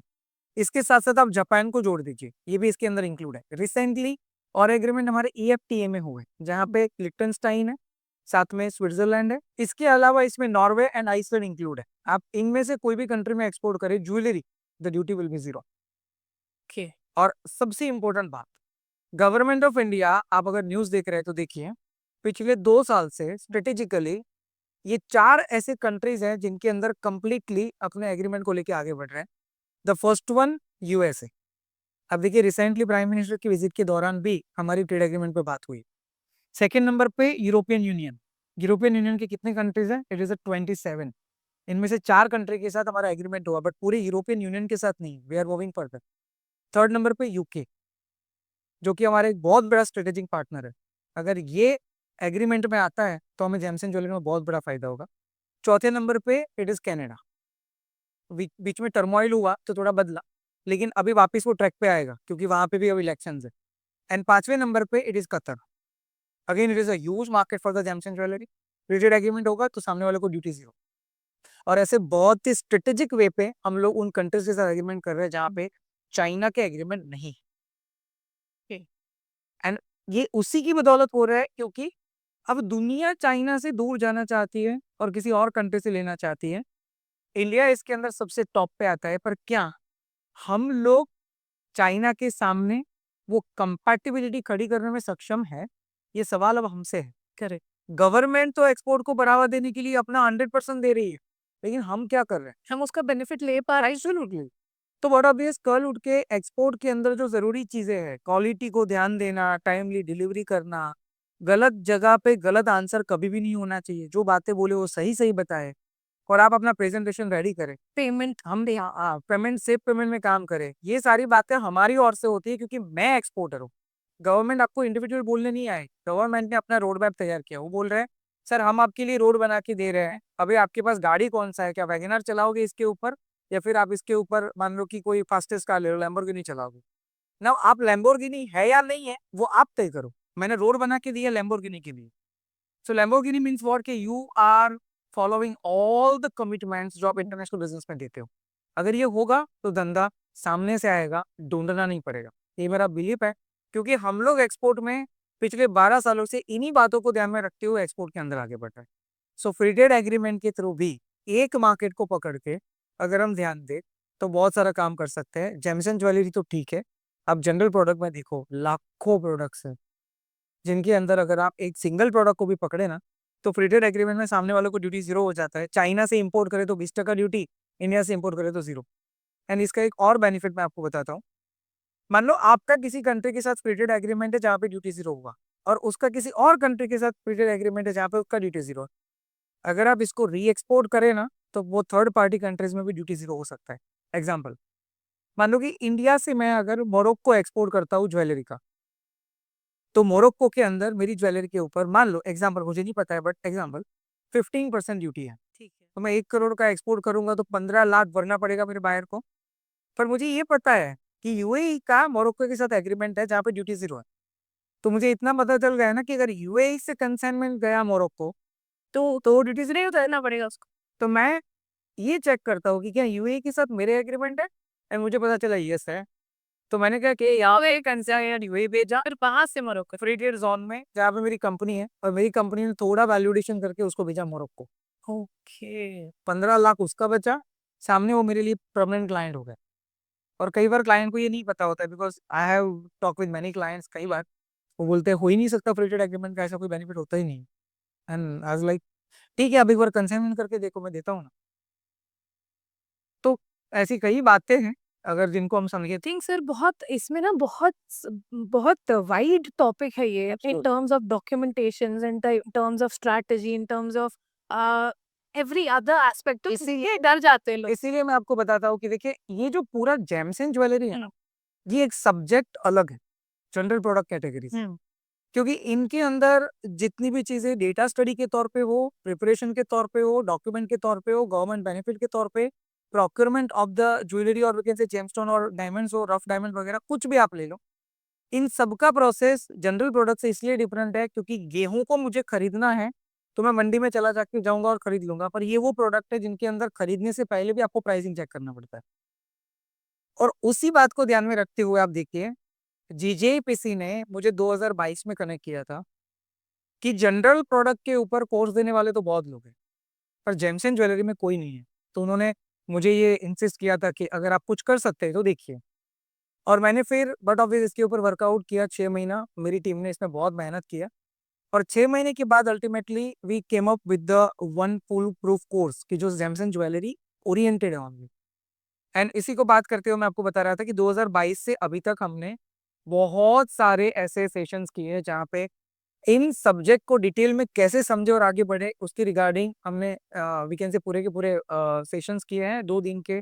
एंड उसके अलावा उसके साथ साथ हमने एक एप्लीकेशन ऐसा बनाया है जिन पे आप अपने टाइम पे इन वीडियोस को एकदम बाइफरकेट करके स्मॉल स्मॉल पार्ट में देख सको, ताकि पहले आप स्ट्रेटेजी बना सको एंड फिर बिजनेस में आगे बढ़ पाओ। तो ये जो अमित मुलानी एंड टीम है जो आपने मुझे पहले बोला था, ये एएमटी, ये हमारा ये वेंचर है जहाँ पे हम ये दिल से चाहते हैं कि लोग पहले समझे, सीखे और फिर अपने बिजनेस की आगे की स्ट्रेटेजी बनाएं। मैं ये नहीं बोलता हूँ कि आप कोर्स ले लेंगे तो आप सफल हो जाएंगे, पर मैं ये जरूर बोलता हूँ कि कोर्स लेने के बाद और कंप्लीट करने के बाद आपको एक भी डाउट नहीं बचेगा। अगर वो डाउट बचा तो मैं और मेरी टीम यहाँ पे बैठे हैं and we are the only trainer for the gems and jewellery export and import कि ये कैसे होता है। आई थिंक सर बहुत बड़ा हेल्पिंग हैंड भी है हमारी सारी ऑडियंस के लिए जो जेम्स एंड ज्वेलरी में एक्सपोर्ट करना चाहती है, क्योंकि जैसे आपने अभी सर इतना वाइड जो नॉलेज दिया है उसमें से आई थिंक 20% भी लोगों को नहीं पता है। On a Frank note I am telling you this, क्योंकि सपना देखना एक चीज़ होती है और उसको अचीव करने के लिए जो रोड मैप चाहिए वो काफ़ी ज़्यादा यहाँ पे एलॉबरेट है। एब्सोल्युटली। तो आई थिंक एक हेल्पिंग हैंड ज़रूर है। सर को आप डीएम कर सकते हैं, सर का इंस्टाग्राम प्रोफाइल हम मेंशन कर देंगे और डेफ़िनिटली आप उनको रीच आउट कर सकते हैं।